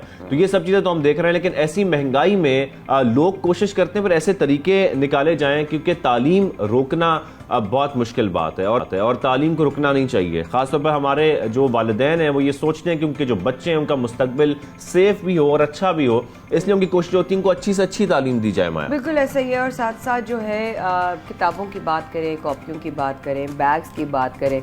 मैं जानती हूँ कि हर साल जब नया एक साल शुरू होता है तो मुझे याद है, क्योंकि मेरे लिए बड़ा इमोशनल मोमेंट होता था जब अम्मा अब्बा जो है वो दिलाते थे और मेक श्योर करते थे कहाँ से वो बजट आएगा कि हम बच्चे के अपने जो है ना वो नए बैग लेंगे या किताबें लेंगे या एक लंच बॉक्स हो या एक पेंसिल बॉक्स का बड़ा एक क्रेज़ होता था लोगों को। लेकिन उसके बावजूद मुझे याद है कि अम्मा अब्बा जो है वो ये जरूर कहते थे कि बेटा जो अभी आप कर लेते हैं वो तो नया है, आप वो यूज़ कर सकते हो।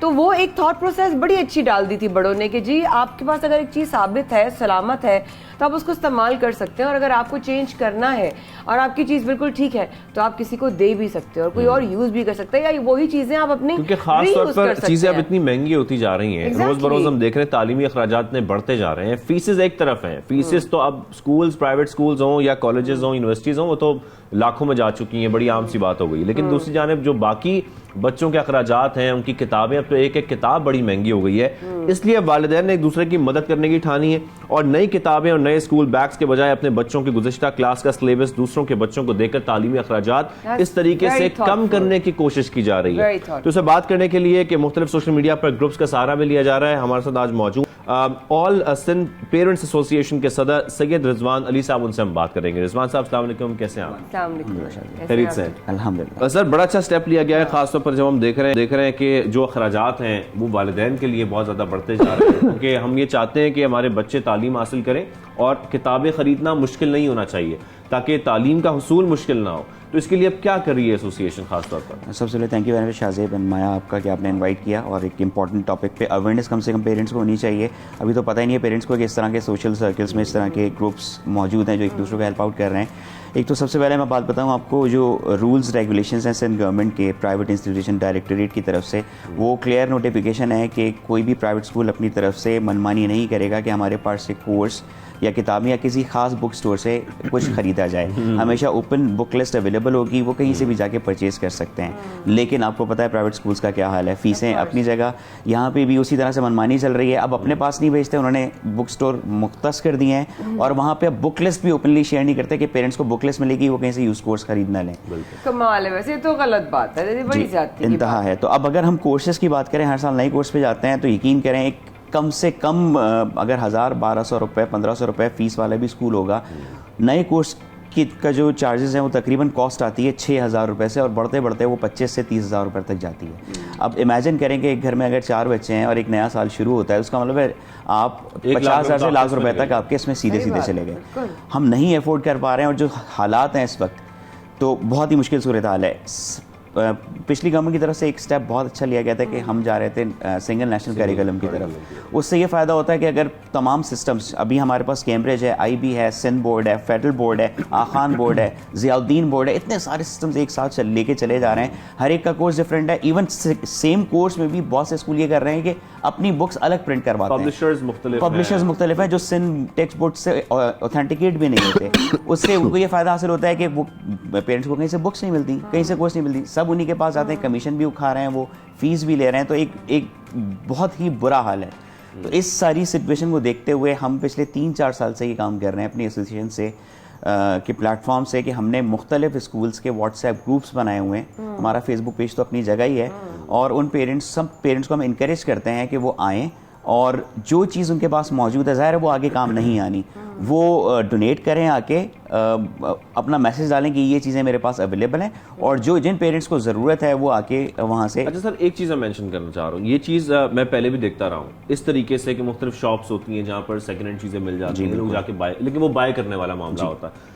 लेकिन जो प्रॉब्लम है वो ये है कि प्राइवेट स्कूल्स जो है खास तौर पर वो आपको पाबंद करते हैं और वो किसी की बात सुनने को तैयार नहीं है कि आपने कॉपियां स्कूल से खरीदनी है या जो उनकी डेडिकेटेड शॉप्स हैं वहां से खरीदनी है। इवन बैग्स आपने वहां से खरीदने हैं, स्टेशनरी आपने वहां से खरीदनी है, किताबें आपने वहां से खरीदनी है। उस सूरत हाल में फिर वालिदैन क्या करेंगे? अगर स्कूल ही पाबंद कर रहा है तो फिर किस तरीके से हैंडल किया जाएगा? ये एक तो मैं पहले बता चुका, नोटिफिकेशन है कि सिंध गवर्नमेंट की तरफ से कि इस तरह का कोई होना ही नहीं चाहिए। हम आप ना स्कूल से खरीदने पर जोर देंगे, ना आप बुक स्टोर्स को मुख्तस करेंगे। लेकिन क्या स्कूल ये बात नहीं मानते? मैं वही कह रहा हूँ, उन्होंने ऑल्टरनेट ये किया कि स्कूल से नहीं लें, आप मखसूस स्टोर से ले लें। और उसमें भी जब कहीं और जाने की कोशिश करता है पेरेंट, तो बुक लिस्ट देते ही नहीं है कि आप मजबूर हो जाए वहाँ जाने पे। मैं एक बात कहूँगा कि हमारे ज़माने में जब हम स्कूल में थे, आपकी एज में डिफरेंस होगा यकीनन, लेकिन हम देखते थे आप कोई भी कॉपी खरीद लें उसके बाद ब्राउन कलर का कवर चढ़ जाता था जो स्कूल के मोनोग्राफ्स होते थे। एग्जैक्टली, तो वो बिल्कुल ही खत्म हो गया, बिल्कुल कल्चर खत्म हो गया। हर स्कूल ने इवन यूनिफॉर्म, मैं तो कहता हूँ हमारे सिंध गवर्नमेंट से मुतालबा है कि इस तरह की चीजें वापस आनी चाहिए। इवन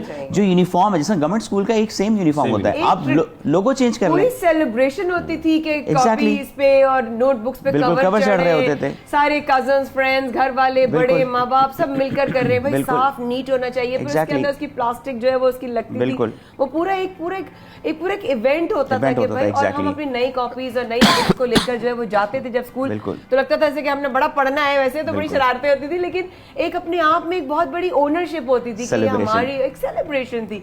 बट देन अगेन इसको तरजीह देना, इस काविश के पीछे मकसद क्या था? यही कि हम अपने पुराने ट्रेडिशंस को वापस लेकर आएँ, या जो है फाइनेंशियली भी ज़रा जो है हम अपनी चादर को कम से कम फैलाएं? जी मैं थोड़ा सा बैकग्राउंड बता दूं अपनी एसोसिएशन का, कि हमने 2015 में अपनी कैंपेन स्टार्ट की थी, और वो थी खास तौर पे प्राइवेट स्कूल्स की एक्सप्लॉयटेशन के अगेंस्ट। जो रूल्स को फॉलो नहीं किया जा रहा था, जो फीसें मनमानी ली जा रही थी, तो उस पर हमने लेट्स हाई कोर्ट में केस किया था, जो हमने विन किया था अल्हम्दुलिल्लाह, और फिर सुप्रीम कोर्ट में स्कूलों ने उनको चैलेंज किया था, और बड़ी ख़तरनाक किस्म की FIA की जो ऑडिट रिपोर्ट्स आई थी बहुत ज़्यादा। वही कैंपेन हम आगे लेके चले, फिर हमने और एक्सपैंड किया, अपने आप को एसोसिएशन रजिस्टर करवाई, फिर हमने कहा कि हम कहाँ पेरेंट्स को हेल्प आउट कर सकते हैं इन फीसों के मामले से हटके। तो हमने देखा कि हर साल कोर्स का मामला बहुत ही ख़तरनाक होता है, तो इस साल भी फिर हमने उसी तरह से 3-4 साल से करते आ रहे थे कि पेरेंट्स किस तरह से एक दूसरे को हेल्प आउट कर सकते हैं, क्योंकि हमें पता है कि ना गवर्नमेंट ने कुछ करना है, रूल्स मौजूद हैं, रेगुलेशंस मौजूद हैं, लेकिन उसकी इम्प्लीमेंटेशन ना होने के बाद। अच्छा सर, अगर कोई वालिदैन खासतौर पर उनके बच्चे अगर उनको प्रमोशन मिल रही है एक क्लास से दूसरी क्लास में, 4 से 5 में जा रहे हैं, 6 से 7 में जा रहे हैं, अगर वो किताबें ख़रीदना चाहते हैं या वो इस्तेमाल शुदा जो कोर्स है वो हासिल करना चाहते हैं, तो क्या वो आप लोगों से कांटेक्ट करें, या उसका कोई प्रोसीजर बनाया गया है, किस तरीके से ये चीज़ रन करेगी? एग्जैक्टली अगर यूज़ बुक्स की तरफ जाते हैं, वैसे तो उर्दू बाज़ार में इस तरह गुलशन इकबाल में, नाज़मात में उर्दू बाज़ार मौजूद है, गुलिस्तान जौहर में, आप वहाँ से बाय आउट कर सकते हैं। लेकिन अगर आप हमसे कॉन्टैक्ट करना चाहते हैं, वहाँ पर फिर भी यूज़ बुक्स आपको कुछ पैसे देने पड़ेंगे। तो हमारा फेसबुक पेज है all Sindh parents association ASP के नाम से, ASPA के नाम से फेसबुक पेज है, वहाँ ये फेसबुक ग्रुप है, बिल्कुल वहाँ पे आप जाएं, वहाँ पे हमें आप इनबॉक्स भी कर सकते हैं, वहाँ पे व्हाट्सएप नंबर भी मौजूद है। तो हमारे मुख्तलिफ व्हाट्सएप ग्रुप स्कूल स्पेसिफिक मौजूद हैं, जिसको उसी स्कूल के पेरेंट्स जो हैं वो एडमिन्स हैं, उसको ऑपरेट कर रहे हैं, और अल्हम्दुलिल्लाह हमारे मामला। और सर आखिरी बात ये बता दें कि अगर कोई प्राइवेट स्कूल पाबंद करे या जोर डाले वालिदैन पर, उनको प्रेशराइज करे कि आपने कोर्स हमारे से खरीदना है, तो क्या उनके पास कोई ऑप्शन है? उनके पास 2 ऑप्शन है। एक गवर्नमेंट डायरेक्टरेट मौजूद है बंच रोड पे, शारा लियाकत गवर्नमेंट कॉलेज शारा लियाकत के अंदर उनका ऑफिस है, वहाँ कांटेक्ट करें, या फिर हमसे भी कांटेक्ट कर सकते हैं, हमको राउट करवा देंगे जरूर। ठीक है sir, thank you very much, बहुत शुक्रिया, आप तशरीफ़ लाए, और ख़ासतौर पर ये वालिदैन के लिए बहुत है कि इस तरीके से जो है वो किताबें कोर्स की दोबारा से इस्तेमाल की जा सकती हैं। तो खैर ये तो पूरा मामला, क्योंकि महंगाई हम मुसलसल देख रहे हैं, और जब महंगाई बढ़ रही है तो ऐसे मामलात निकालने पड़ेंगे, ऐसे रास्ते निकालने पड़ेंगे कि बच्चों को भी इस तरीके से जो बच्चों के अखराजात बढ़ते जा रहे हैं तालीम पर, उनको कम किया जा सके। वालिदैन के लिए ऑलरेडी बहुत सारे प्रेशर्स हैं, बिजली के बिल और फ्यूल और पता नहीं क्या क्या, और उस एक सैलरी में उनको सब कुछ संभालना है। तो जब बच्चों के अखराजात भी बढ़ते जाएंगे, उनके कोर्स के भी, तो तालीम जो है ना उनको देना बड़ा मुश्किल हो जाएगा। तो हम नहीं चाहते किसी भी सूरत में तालीम रुके हुए हैं। बिल्कुल ऐसे ही है। थैंक यू सो मच, आप आए प्रोग्राम में, अपने वक्त निकाला। प्रोग्राम में आगे चलते हैं, सेगमेंट के बारे में बात करते हैं। पाकिस्तान समेत दुनिया भर में वर्ल्ड ब्रेस्ट फीडिंग वीक मनाया जा रहा है। 1 अगस्त से 7 अगस्त तक इस हफ्ते को मनाया जाता है, और इससे मुतालिक आगाही दी जाती है, क्योंकि जो माँ का दूध होता है उसमें जितनी न्यूट्रिशन वैल्यू होती है वो पाउडर के या जो डब्बे के मिल्क होते हैं उसमें नहीं होती है। ऑब्वियसली इस हफ्ते को इस तरीके से मनाया जाता है, उसकी अवेयरनेस की अपनी एक अहमियत है। और साथ साथ ये भी कि जनाब यूनिसेफ और वर्ल्ड हेल्थ ऑर्गेनाइजेशन के मुताबिक बच्चे को पैदाइश की फ़ौरन बाद माँ का दूध देना कितना ज़रूरी होता है, कितनी एलर्जीज़, कितनी बीमारियाँ, कितनी उसके लिए वो सेहत और उसके लिए वो ग़िज़ा कितनी अच्छी होती है, वो उस हवाले से ऑब्वियसली ये पूरा वीक मनाया जाता है। जबकि आलमी इदारा सेहत ने भी पिछले साल अपनी रिपोर्ट में बताया था कि पाकिस्तान में सिर्फ 37.7% माएँ पैदाइश के 6 माह तक जो है वो माँ का दूध पिलाया जाता है। और ये बात हेल्दी नहीं है। अगर आप आज भी देखें तो बहुत सारे लोगों में इस तरह, तो पहले हमने पढ़ाई के हवाले से भी कल्चर की बात की, ये हमारे कल्चर का हिस्सा बन चुका है कि बच्चों को जो है वो माँ का दूध ना दिया जाए, जबकि जितना उनको दिया 2 से 2.5 साल तक उनको देना उनकी सेहत के लिए बहुत अच्छा है, उनकी न्यूट्रिशियस वैल्यू को स्ट्रॉन्ग रखता है, उनके जिस्म को स्ट्रॉन्ग रखता है, और वो उनकी बढ़ती हुई जो उनका एक उम्र होती है, उनकी हड्डियाँ, उनका गोश्त, उनका जिस्म जो बन रहा होता है, उसके लिए वो बहुत ही इंपॉर्टेंट होता है। कुछ फैक्ट्स एंड फिगर्स आपसे शेयर करना चाहूँगी जनाब, कि सर शाजिब ने बताया कि इस हवाले से 5 साल तक की उम्र तक पहुँचने से कबल बच्चे जो है मौत के मुँह में चले जाते हैं। 8,20,000 बच्चों की जान जो है वो बचा सकता है अगर ये अमल जो है हम इसको बाकायदा प्रैक्टिकल के साथ करें। आलमी इदारा सेहत ने पिछले साल अपनी रिपोर्ट में बताया कि पाकिस्तान में सिर्फ 37.7% माएँ जो है पैदाइश के 6 माह बाद जो है बच्चों को दूध पिलाती हैं। खैर एनी हाउ, हमारे साथ आज इस हवाले से हमें ज्वाइन किया है प्रोफेसर डॉक्टर तारिक भट्टी और गायनोकोलॉजिस्ट डॉक्टर अदीला अशरफ ने हमें। और पहले हम ज़रा इनसे थोड़ा सा फ़वाइद की बात भी पूछ लेते हैं कि माँ का दूध कितना फ़ायदेमंद है किसी बच्चे के लिए। जी जॉक साहब, अस्सलाम वालेकुम, बहुत शुक्रिया प्रोग्राम में वक्त निकालने के लिए। क्या कहेंगे, माँ का दूध बच्चे के लिए कितना फ़ायदेमंद है? आप हमारे लाहौर शरीफ में मौजूद है। बिस्मिल्लाहिर्रहमानिर्रहीम, बहुत बहुत शुक्रिया, आपने टाइम दिया। मैं ये समझता हूँ कि ये आपने बड़ा अच्छा प्रोग्राम मौका महल के मुताबिक ब्रेस्ट फीडिंग के हवाले से किया है। ब्रेस्ट फीडिंग बेसिकली न्यूट्रिशन है, एक न्यू बॉर्न है, उसका रिस्क है जो माँ की तरफ से आ रहा है। कुरान पाक में बेशुमार ज़ोर है इस चीज़ पर कि माएँ अपना दूध 2 साल तक पिलाएं। उससे इम्पोर्टेंस होता है कि अल्लाह का हुक्म है, पिलाना इसलिए लाजमी है कि एक इंसानी नस्ल बन रही होती है और उसका रिस्क, इसकी न्यूट्रिशन बड़ी लाजमी है। इसके बेशुमार फ़ायदे हैं। सबसे बड़ी बात यह है we stay close to nature, एक नेचुरल फीड हर, और दूसरा ये है कि it's all available all the time, हर वक्त अवेलेबल है। और ये है कि इसके लिए कोई प्रेपरेशन नहीं है। मसलन फार्मूला मिल्क है, फार्मूला मिल्क में ये है कि आपको पानी गर्म करना, ये बॉटल तैयार करना, ये इस किस्म की चीज़ तो करना पड़ती है। ब्रेस्ट फीडिंग में ये नहीं होता। इसके अलावा स्पीशीज़ स्पेसिफिक का मतलब है कि हर जानवर के लिए अल्लाह ताला ने, मसलन भैंस है, भैंस का दूध जो है ना, भैंस के बच्चे के लिए काउस मिल्क है, वो काउस उसके लिए बच्चे के लिए होता है। इंसान का बच्चा इसके लिए खुदा ने ब्रेस्ट मिल्क बनाया। आजकल जो है ना ये बेशुमार इकनॉमिकल इश्यूज़ हैं।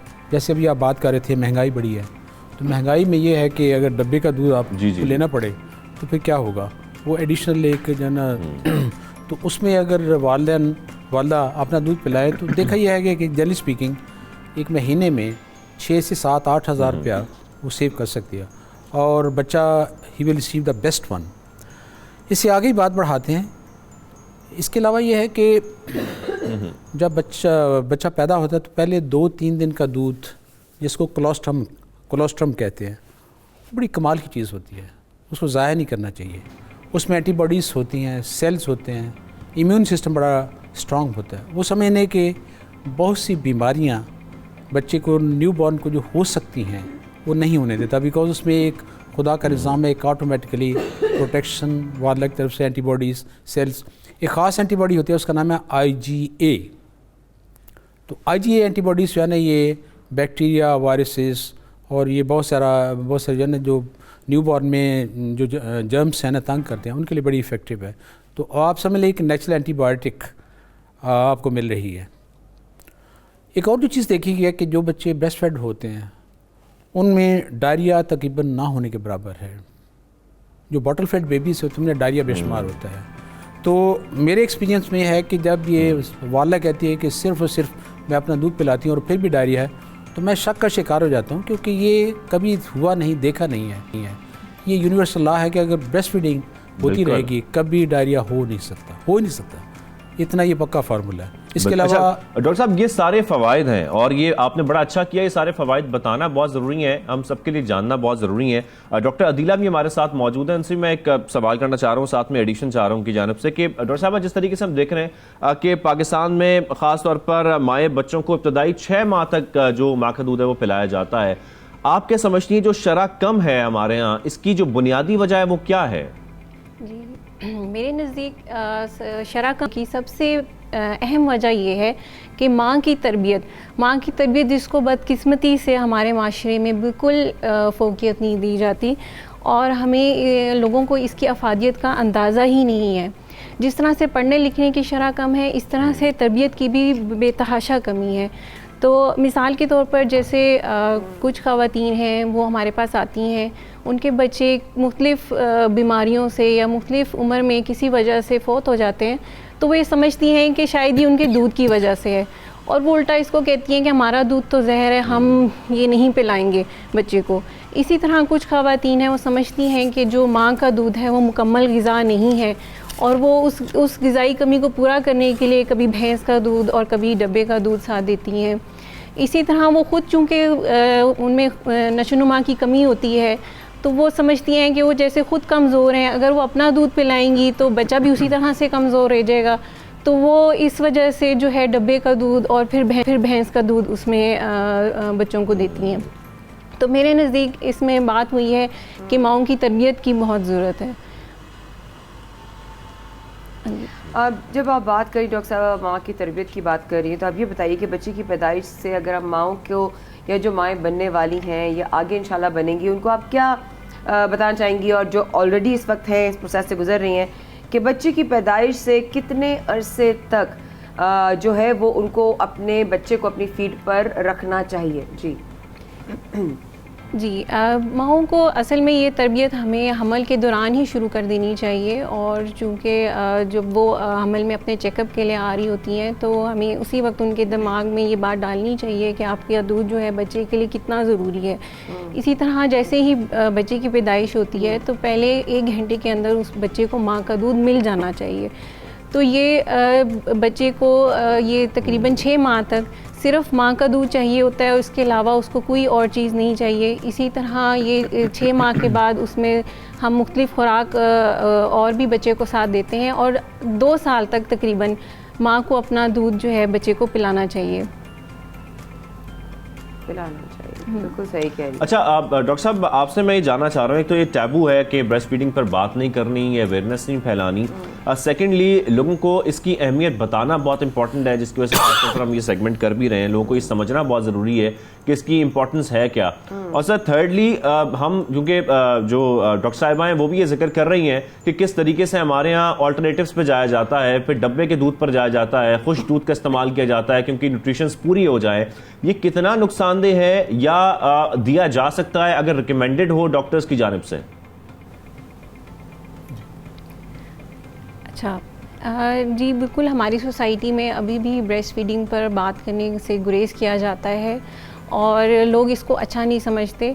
तो मेरे ख्याल में ये माशरे में जो जिसको लोग एक टैबू समझते हैं, तो हकीकत दर हकीकत ये बच्चे का वो पहला बुनियादी हक है जो उसकी पैदाइश के बाद उसको अल्लाह ताला की तरफ से दिया गया है।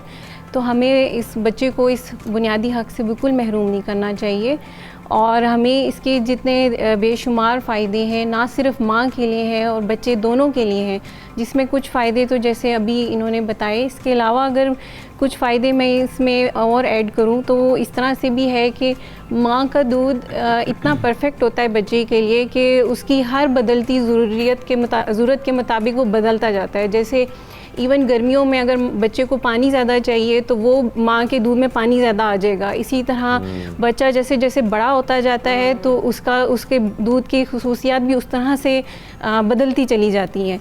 इसी तरह जो जो माँ खाती है उसके हर खाने का जायका बच्चे को आता है, और जब यही बच्चे आगे चल के खाना खाना शुरू करते हैं तो उन्हें खाने में दिक्कत नहीं होती क्योंकि बहुत सारे जायके वो चख चुके होते हैं। इसी तरह जो है बच्चे जो हैं इस तरह जो बच्चे माँ का दूध पीते हैं उनका दिमाग बाकी बच्चों की निस्बत बहुत बेहतर होता है और उनका IQ लेवल बहुत ज़्यादा होता है। वो बच्चे ज़्यादा इंटेलिजेंट निकलते हैं आगे जाके। बच्चों का निज़ाम हज़म बहुत बेहतर होता है, बच्चों की आई साइट बहुत बेहतर होती है, और दूसरे उसकी हेल्दी न्यूट्रिशियस वैल्यूज़ होती हैं। बिल्कुल सही कह रही हैं आप। थैंक यू डॉक्टर तारिक भट्टी साहब, और गायनकोलॉजिस्ट डॉक्टर अदीला अशरफ हमारे साथ मौजूद थे हमारे लाहौर स्टूडियो से। और माँ की दूध के हवाले से बच्चे की ग़िज़ा और सेहत, बच्चे की ज़िंदगी पर कितना वो मुस्बत असर डालता है उसके बारे से बात हो रही थी। आई रियली होप कि इस अवेयरनेस में आप जो हैं इस टैबू से निकलें कि इस बारे में बात नहीं करते हैं या इसकी अवेयरनेस नहीं है। प्लीज़ सीखें और जानें कि कितने लोग जो आज आपको हेल्दी नज़र आते हैं वो इसी वजह से है क्योंकि हमारी माँओं ने हमें जो है अपना हेल्दी दूध हमें फीड किया और हमारे लिए बहुत अच्छी चीज़ें हुई, और ना हम जो है शायद बहुत ही इतना भी हम सर्वाइव नहीं कर पाते। प्रोग्राम में आज के लिए बस इतना ही। शाहज़ेब को और माया को दीजिए इंशाल्लाह कल तक के लिए इजाज़त रखिएगा। अपना बेहद ख्याल। पाकिस्तान का अल्लाह पाक हामी और नासिर।